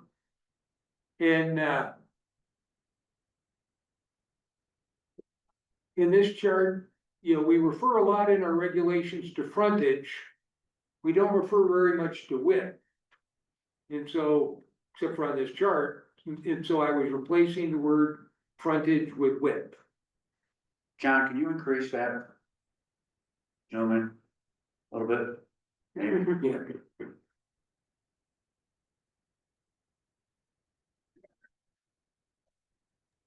Yeah. Should I keep going? I mean, it's really, I Right. can read okay. it. The spacing is a little goofy on screen. Yeah, it is, and probably a little goofy in the book too, but anyhow. So right now, we're just talking about the word crossing out with putting in frontage to fix up that inconsistency where we want a rear lot to have frontage, we don't want to base it on the width. Whether it's a legal lot or not. And then what's your limit on frontage then? Okay, we're gonna talk about that differently. That's a different topic that we'll get to next. And you got rid of being a seasonal and, Okay, don't talk about that one yet. I'm going back to the lot on Hendy Road. yeah, Where the town owned a little triangle of land that precluded him from having frontage on there. And he showed us a bunch of width calculations that didn't make sense to me at the time. But I thought the easiest thing to do was say, we're worried about frontage. Now, we might wanna put width in there too and have a width requirement, because otherwise you could have a rear lot that was 50 feet wide and just go back, to get your 2.5 acres. It'd be a really funky looking lot, but that would be possible if we don't have width. But I didn't think about that at the time I was putting these in here, and so that's all I did was I fixed the frontage like we were talking about doing. And we might want to add something else in there later. I was not prepared to do that now. If we get, if we don't like that concept, then we'll, I'll just take that one off the list with width. What did John say about that? Ask him. John probably wasn't here when we went through the history on that, so I really didn't ask him. John, feel free to chime in on what your thought is, but that was the only thought that I had there. Yeah, no, I haven't, I don't have the background on this. Yeah. Is there, and Scott, is there a specific question? You, Well, what are we missing? Do you see anything?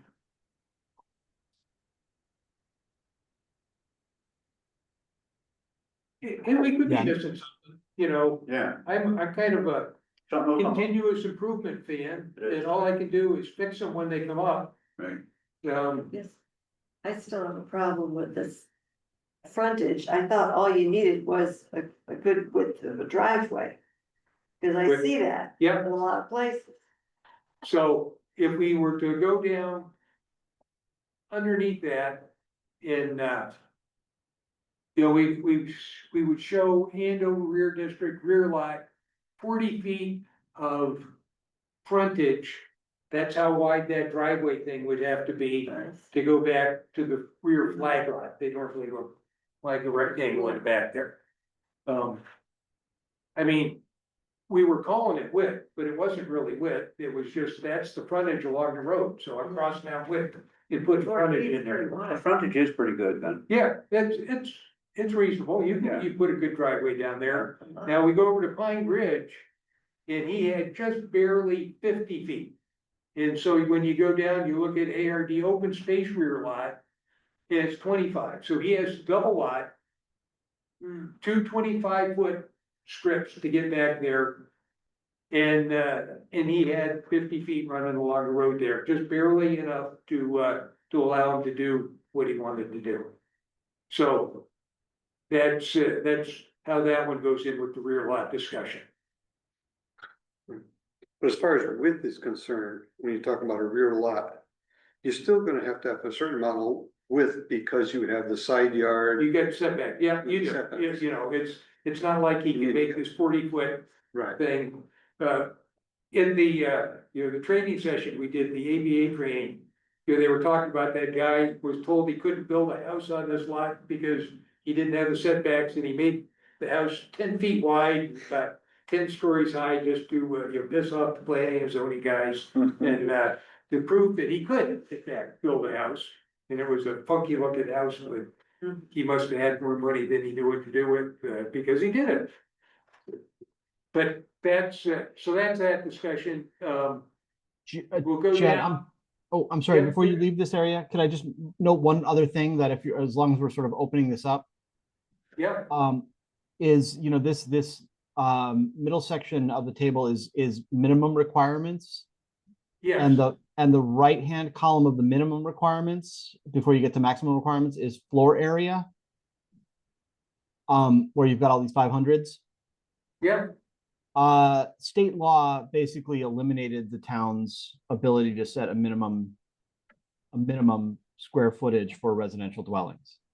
good point, yes, they did, so, this would be an easy time to just eliminate that whole column. Yeah. Okay, we can do that, yeah, I think it says elsewhere in the regulations, the 500 square foot is mentioned. it does, yeah. So that's gotta be dug out too.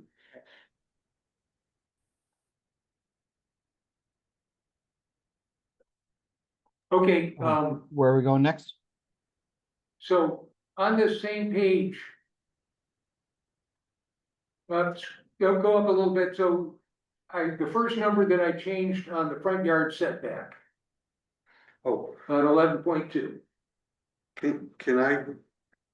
This is something that, so when you scroll down and when you get to, 75, Andover Lake. Yeah, we'll get there, but let's start with open space lot. And I can't read. I can't read the number that was crossed out, and the number that was put in. 20 and 30. Okay, so 20 and 30. And the thing that's crucial about the front yard setback is that you measure that setback from the center line of the road. And so, you know, if you were to say that a road was 15 feet, 30 feet wide, so 15 feet off the center line, we're saying you could be having your house put on an open space lot 5 feet from the road. I don't think that's what we wanted. I think they were expecting it to be 20 feet from the edge of the road.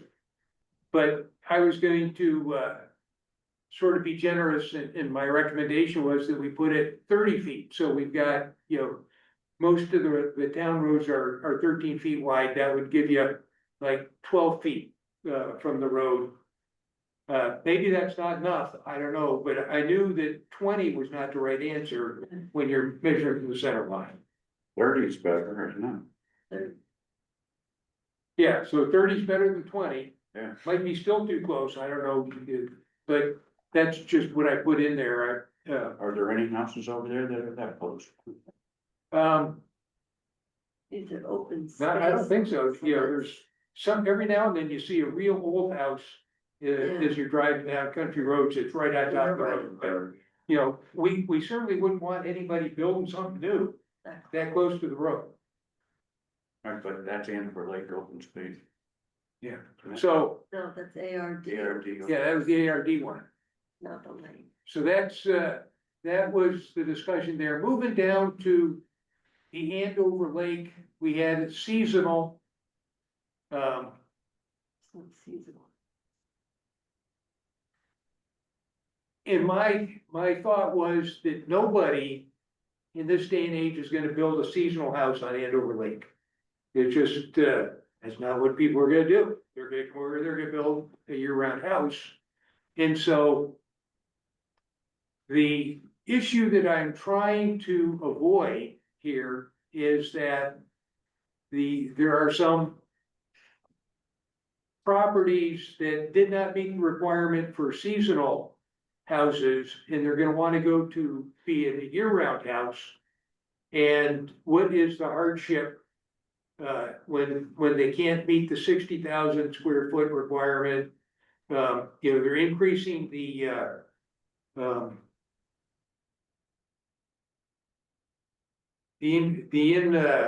what's the word, Wayne, for when you're not meeting the requirement, I mean, the, non-conformity. non-conformity, yeah, you're increasing the non-conformity, you can't do that. So the guy who's gonna make his house year-round, he can't do it because he can't increase the non-conformity. So my thought was, since we're not gonna build any seasonal houses, let's just get rid of the seasonal house line. Just put it the Andover Lake one. Anybody who's on the lake, you know, that's got a 3-season house is way short of the required, you know, it's a non-conformity already, but it avoids the potential to get into that area that he can't get out of. Because I think we would like to have houses be year-round houses on the lake. That's better for the tax basis, that's better, you know, for a lot of different things. So that's that thing. So how does that jive with the section in the regulation for conversion of seasonal to What year-round? I think, we would still do a special permit to convert it. Okay. Looking to make sure, you know, and it doesn't have to be a hard special permit, it can be pretty easy, I just didn't wanna get rid of it, because I didn't know what the unintended consequences of that would be. But we eliminate the need for him to go to the ZBA to get the increased nonconformity, which he can't get. Then, It's not a hardship, no. so that's why I did that. Andover Lake open space, again, that front yard setback, I went from 20 to 30. Just because, I was using the width of the road from the center line is maybe 10 feet, it's really 13, but. It keeps us from building the house right on top of the road. And then, Why is there a 751 there? That's, so An error? that's an error, that's a typo, yeah, the one should be a superscript one, yeah. referring to a footnote.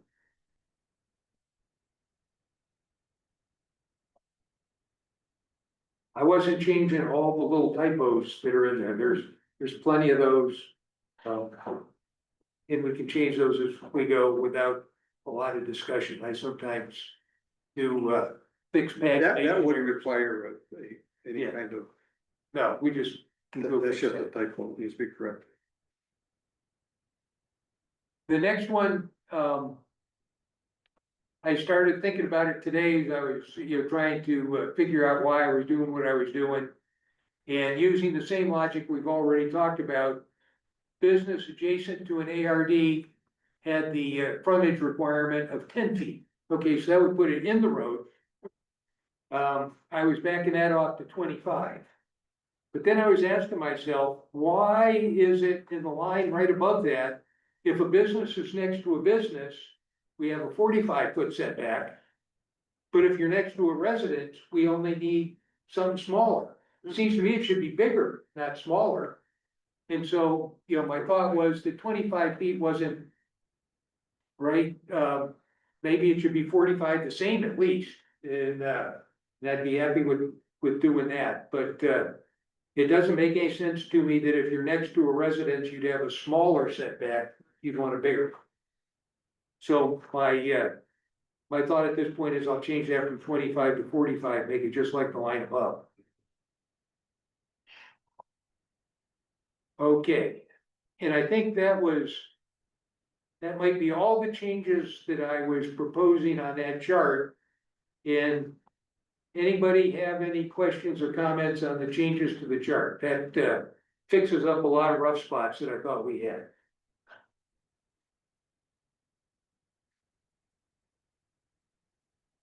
Okay, now if we go down to section 19, which is the kennels. What is the lot coverage? Go back to, I want to see the lot coverage. Is that still there? What's that? Lot coverage. Yeah, it's still there. It's in one of the right-hand columns, maximum requirements, lot coverage. So the one we were just talking about, lot coverage. Yeah, Those are both 50%. No, the Andover Lake Oh, lot, Andover Lake, 12%. you're at 12. Yeah. And yeah, 10 for a rear.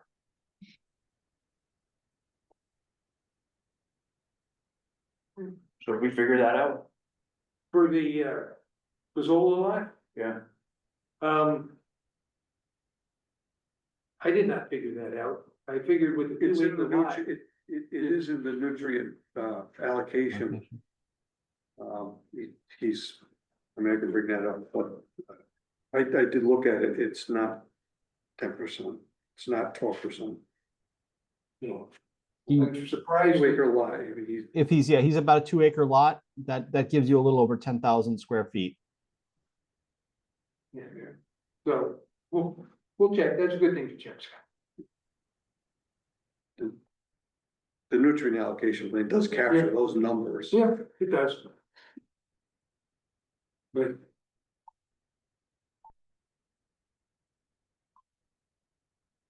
Okay, any other questions on this particular chart? Okay, let's go down to section 19.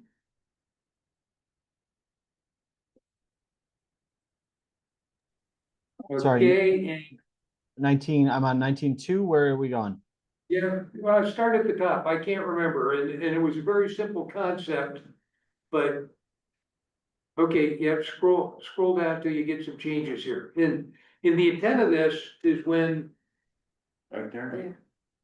Well, so there's a lot of things that reference.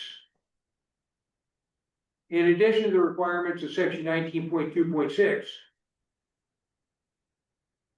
Yeah, I don't think there is a 19.2.6, we'll see in a minute, but. You know. Because honestly, I thought that was 19.1.6. We'll find out how big an error I made there, that's why I'm gonna do that with you guys. But it didn't make sense. Thank you. 2.6. Yeah, scroll down to 19.2.6, you'll see what that is.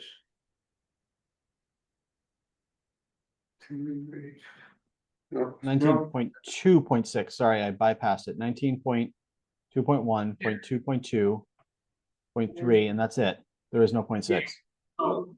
That's why, there was a lot of that going on in there, and so I tried to, wherever it said. Reference something, I tried to look at it and see if there's anything there, but. But anyhow, when we went through BB's kennel.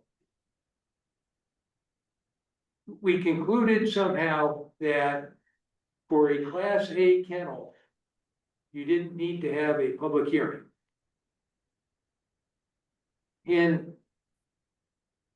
BB's property was 200 acres out there, and so I wasn't worried about the impact on the neighbors with his small kennel that he had. But I could just see somebody with a, 2-acre lot, 3-acre lot, I think it talks about the minimum size for the kennel. I can't imagine the neighbors not wanting to get a vote on what's going on with that kennel. And so I tried to change the words so that every kennel would require a special permit. And that's.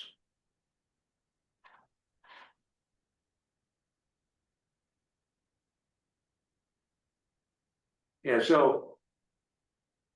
In 19.2, when we were going through BB's kennel, because, Park Branch was, we had discussions about, well, we didn't do a public hearing, and, we came through it that under 19.2, it says the following uses are permitted, subject to commission approval. And it's all the type A kennel stuff. Then, I wanted to put words in there that we would have a public hearing, and it would be a special permit, just like it said at the top. So that's what all those changes ought to allude to as you go through there. Should be just make every kennel is now a special permit with public hearing.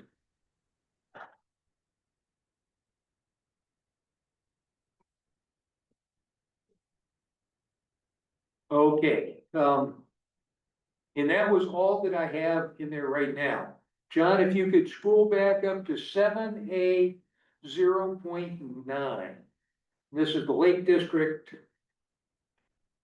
There's one more change I'd like to just run by everybody here. Okay, so I guess scroll up to the use above that 7A, whatever. I'm looking for where it talks about garage. Garage is accessory, yeah, it's Okay. yeah. No, it's. No, it's in that, Right in there. yeah, Right okay, there. right in that range. Right there. No, you're Right there, 7.0.3. 7.0.3. Okay, so it says. And that's what he has a right to have, no special permit, no site plan review, no nothing. If you're in the Lake District, you're allowed to have a 2-car garage. We know in the Lake District, there are places where there's more than a 2-car garage. And we've played the game of, well, it's not a garage, it's a she shed. And it looks like a garage to me, and so I was thinking that I would add down as 7A 0.9. garages holding more than 2 motor vehicles, we could do it by special permit. And if you're in one of those little lots that has 1/8 of an acre, no, you can't get a big, extra garage in there. But if you had a 2-acre spot or something like that, and you wanted more than a 2-car garage, you put in a special permit, yeah, we could do that. Because I really don't know how we've gotten, well, I don't know how we've gotten away with all these bigger garages in the Lake District than what was, said there, but I figured we'd clear it up. Tell somebody if they want a bigger garage, put in a special permit. If it makes sense with the lot you got, then you can do it. If it doesn't, then you can't, and, go that way. So, that would be one extra change that not in there yet, that I would go add to it so at some point, hold a public hearing. I don't know when that public hearing would be quite yet. I'll get with Wayne to figure it out. We'll vote on that at the next one, but is there anything that the commission is uncomfortable with that we've talked about tonight? No, Okay, very good. So Scott, we're one step closer. Can we Get a couple scroll of up those just a little things bit? Oh, Go ahead, Wayne. I wanted to stay in Scroll up a that, little bit. in that lake, Oh. that section of the lake, Okay, I'll put it back. add a word. So what about the 2-car garage? That's the Lake District. Okay, can you, Yeah, the rest can of you it. go up just a little bit where it talks about accessory structures and the accessory buildings? It's, as of right, accessory uses, right there, accessory uses in buildings, within 50 feet of the high water mark. Can we add the word structure there to, or should we add the word structure there to include decks and things like that that are attached to the ground that aren't considered buildings? And not, and they don't, you know, they're not extended out into the lake, they're not, So if it's a house, you gotta be 75 feet from the water. right, And again, the area where this came to play was, one of the houses wanted to build a deck, and essentially the deck was like 5 feet from the water, it was a very small lot. right. Yes, I assumed that. So a building is something that's got a roof on it, it is Right. permanent. A structure doesn't have a roof on it, But it's It could be- attached, but it is attached to the it could be ground. attached to the ground, and so that would be like a deck. And should we be able to build a deck within 50 feet of the high water mark of the lake? I'm just posing the question. Yeah, no, it's good, it might take some thought, but again, we've got time to deliberate on it, because we're not even set the public hearing yet. We're gonna put that in there. Understand, there's a fine line between a structure which is attached to the ground, and you could argue a floating, a deck Yeah, that's just. buildings are structures, but structures don't have to be built. Right. But you can construct a deck Yeah, that is just sitting on top of concrete pucks, not attached to the ground, and it goes up and down with the. there's structures over there built over the lake, there are, buildings. Yeah, docks. Yeah. you'd have to have a carve out to allow a dock. Right. Yeah, cause No, other than a dock, I know of one myself. Well, there is a carve out for docks in the regulations. okay, It's a roofed building that's right on the edge. Yeah, I struggle with the lake. I mean, I'm new to town. I mean, the lake is, well, the lake wouldn't be what it is today if. people Is it- didn't do is it things. more than a shed that you're talking about, Scott? Cause I know It's there's a a couple. structure, like a, place to have a, gathering, Like a roofed structure. like a roofed, Yeah. boat lift or something like that, or? No, it's a structure to have. Okay, not aware, and sometimes, you get something that's grandfathered in if it's been there. for a long time. Been there a long time. I would say. Yeah, probably, but would we want that kind of thing going in now, or would we like to keep it 50 feet from the lake? And there's a lot of, well, I know there are a lot of sheds that, you know, I don't know how they got where they are. They just get put in because they're right up on the lot line and they're right down next to the water. Then, Mhm. and so that wouldn't be allowed here anyhow, unless you were to go and get a variance for it with ZBA, saying what your hardship is, but, It'd be awful difficult. I'm okay with changing that to, make it building / structure shall not be within 50 feet of established high water mark of the lake. And then we can talk about it, as we deliberate it. Once, you know, we get the public hearing, we can do that, we deliberate on it after, we can change It could it. be a solution in search of a problem, for all I know. Well, again, you know, what I like is when we all assumed that you couldn't build a deck within 50 feet of the lake, and then it comes into, no, it says building, it doesn't say structure, you know, this is structure. That was the topic of a recent ZBA. Yeah. We can learn, Reversal of a. and we're allowed to learn from those things. Decision. So I will add that to this list here, okay. Any other concerns or comments at this point? Okay, that concludes that item.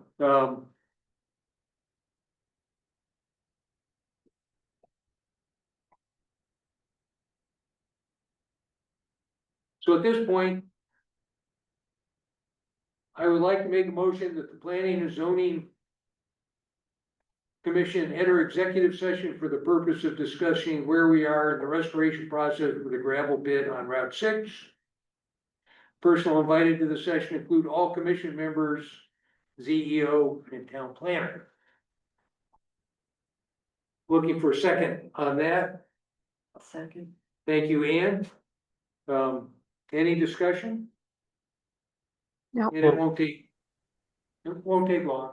Okay, That so- is- Yeah, so the way this would have, because we're in a hybrid situation. And I could be wrong, but it looks like the only person. I don't know if there's any non-commissioners in the room other There's than not, Wayne. other than Wayne, who's so then- invited to the session. And So John, then we're really just talking about Kay Hutchinson, I believe, right? Catherine?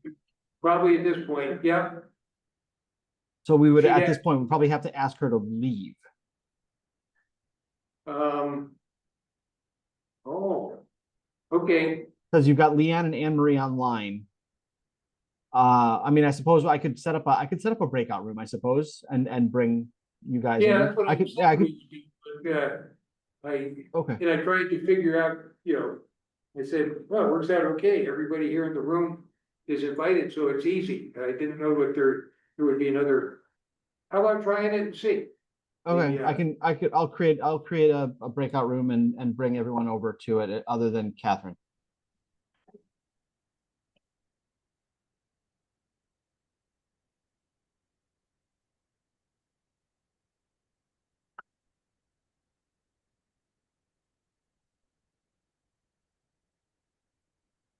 Okay, so I'd ask, so Wayne, you'll have to jump over to the room. I did. You do on the other computer or? I don't, Still- I see you up on the Yeah. screen here. I'm not, I can shut my Zoom off at this point. Okay, yeah, turn your Zoom off, we're close to the end, you're gonna need it. But somebody's gotta jump over, somebody's gotta jump from the room here. I think you have to click I on think if we do on that Yeah. other one, join from that computer. is it in that computer? Oh, this Yeah, computer. that one, oh, yeah, oh, sure. John? Yeah, Okay, we're recording again. So Marina, I don't know if you're still with us, but when we did get to the breakout room, we recognized that we had not voted on that motion. We did take a vote and the vote was unanimous, 5-0-0. So we did comply with the requirement to vote on the motion. Next up is correspondence, Wayne. Correspondence. I have no correspondence to report. I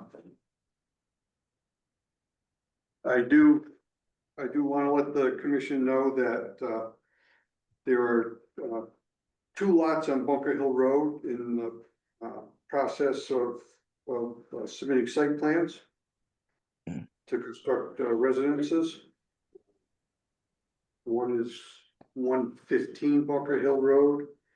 The other one, and I can't recall the number, it's on the top of the hill there, across the street from the farm. Both of these are, that lot across the street from the farm, that has to be, that still has to be approved to build on. That's in the process of doing the perk test and all that good stuff. The 115, that's a former, that's one of Neese's subdivision lots, so. Both me and Joe looked at the preliminary site plans for that, and it's looking good. I can report 243 Long Hill Road, which has been a long-standing, it's another stone house that nothing that has had a building permit for quite some time. There's actually some building starting there, I've seen it. which is good to see. We have a residence going up at 59 Giribardi that has zoning and wetlands approvals. Wow, seems like all of a sudden we got some building going on. Yeah, last year, nobody was building, I think 63 Long Hill sold 35,000 over asking, 535. Yeah, Yeah, that's the other. family moved in. Very nice house. Yeah, The Pine Ridge, the Korea, correct. George. He's informed me that by email that he did complete the work. I've yet to go out there and verify it. He informed me last Thursday or something like that. So I got to take a ride out there and visit with him and see what he did. Unless Scott knows. 3 years later. things move slow. And I did have someone come in, an individual, his name is, I don't need to say his name. Older gentleman, has a property on Route 6, sort of where Merritt Valley, across the road from where Merritt Valley, Merritt Valley used to end. 627 Route 6. He's got he's got 5 acres plus or minus there on either side of the rail trail. And he was talking about, he had this concept of elderly housing using small Morton buildings. So I told him his best thing to do would be to bring that to the commission as an idea, as a concept. But then in my further, I did go take a closer look at that property, and it's all mostly in a floodplain. And I'll need to have a discussion with him about that. That's really all I have to report. Okay? Any questions for Wayne? Have we heard from the AI company that wants to move in?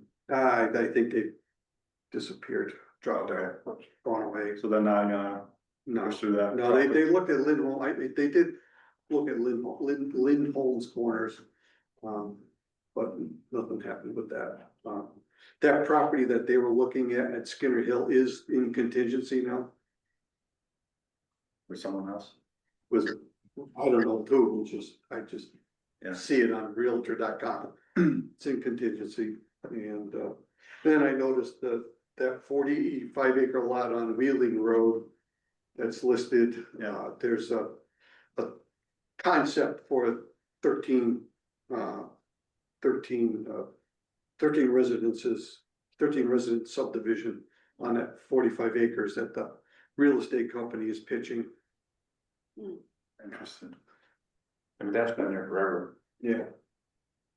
Well, they seem to be pushing it now.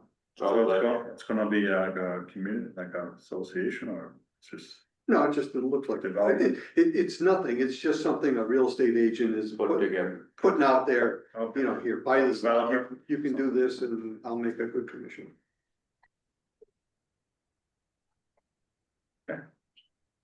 Inland wetlands, got nothing to report there. And, John, you got anything? Just a couple of quick things, just as a note. I participated last month after our planning and zoning meeting in along with Eric and several people from Krog and other towns in a Route 6 and Hop River safety audit. We took bikes all the way from Town Hall all the way into Bolton Notch to take a look at Route 6 and Hop River crossings. To ideally prioritize some intersection upgrades, but they'll likely be expensive and you know somewhat on the distant horizon. But it was a good audit. I'm also participating at Eric's request in a Krog public safety meeting at the beginning of September. You know, and largely, you know, several town representatives are requested, and obviously Andover's a little bit low on its public works staff right now. So I'll be participating possibly along with Eric at the beginning of next month. And then also of note, I'll be sitting in on a Krog and CCM housing session tomorrow to I think probably outline and possibly roll out a potential strategy for Krog's and CCM's involvement in the special legislative session that is still planned but unscheduled for September to address the housing legislation that the governor vetoed in June. And we'll be looking potentially for, you know, some alternative approaches to that legislation for the special session. So I'll be participating in that tomorrow, and we'll stay tuned. Okay, thank you, John. Moving on to public speak. Catherine Hutchinson, you got anything for us tonight? No, thank you. Okay. Contrary to usual, I don't have anything to ask or say, other than I'm very interested in what the legislature, if there is a special session next in September, does. Yep, should be interesting. Approval of the minutes from July 17th.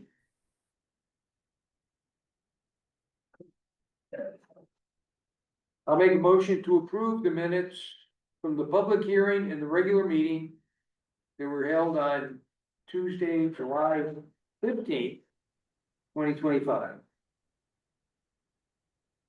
Second.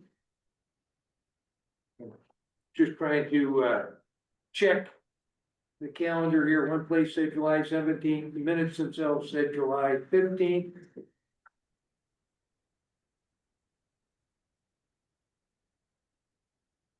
July 15th it was, so yep, so the minutes were correct with the date and seconded. Any discussion on the minutes? No discussion, but I'll have to abstain. I don't think I was at that meeting. Okay. Gotcha. The only thing I found was a nit on old business with planning conservation develop quality of life chapter, 3 lines up from the bottom of that first paragraph. The planning zoning commission to do make a difference. Should be do to make a difference. I think what can the planning and zoning commission do to make a difference? So we just flip those 2 words around. That's pretty insignificant in the big scheme of things. Any other comments on the minutes?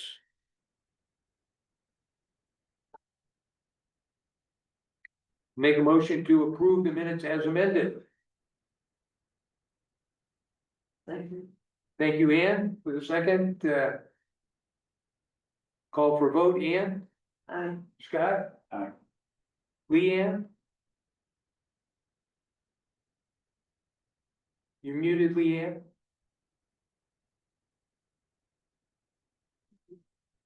sorry, aye. Okay, Anne Marie, I abstain. and I vote aye as well, so the motion passes 4-0-1 with Anne Marie abstaining. I didn't see her voice, I didn't see her mouth move. Next regularly scheduled meeting will be September 16th. To be held as a hybrid meeting. Any other comments before we adjourn this evening? Wayne, one of the things we did not do, so we'll do it the next meeting. You had some changes you wanted to make to the gravel pit section. Yes. And we didn't go through those tonight, so we'll do those at the next meeting, and then after that discussion, we'll make it the motion to hold a public hearing on it. Sounds good. Anybody else? I make a motion to adjourn. Second, Who seconded? Man. Leanne? Leanne. Okay, yes. thank you. All in favor, say aye. Aye. Aye. Any opposed? Any abstain? No, the motion passes 5-0-0. Thank you very much, everybody. Sorry to keep you late, but it finally did get through.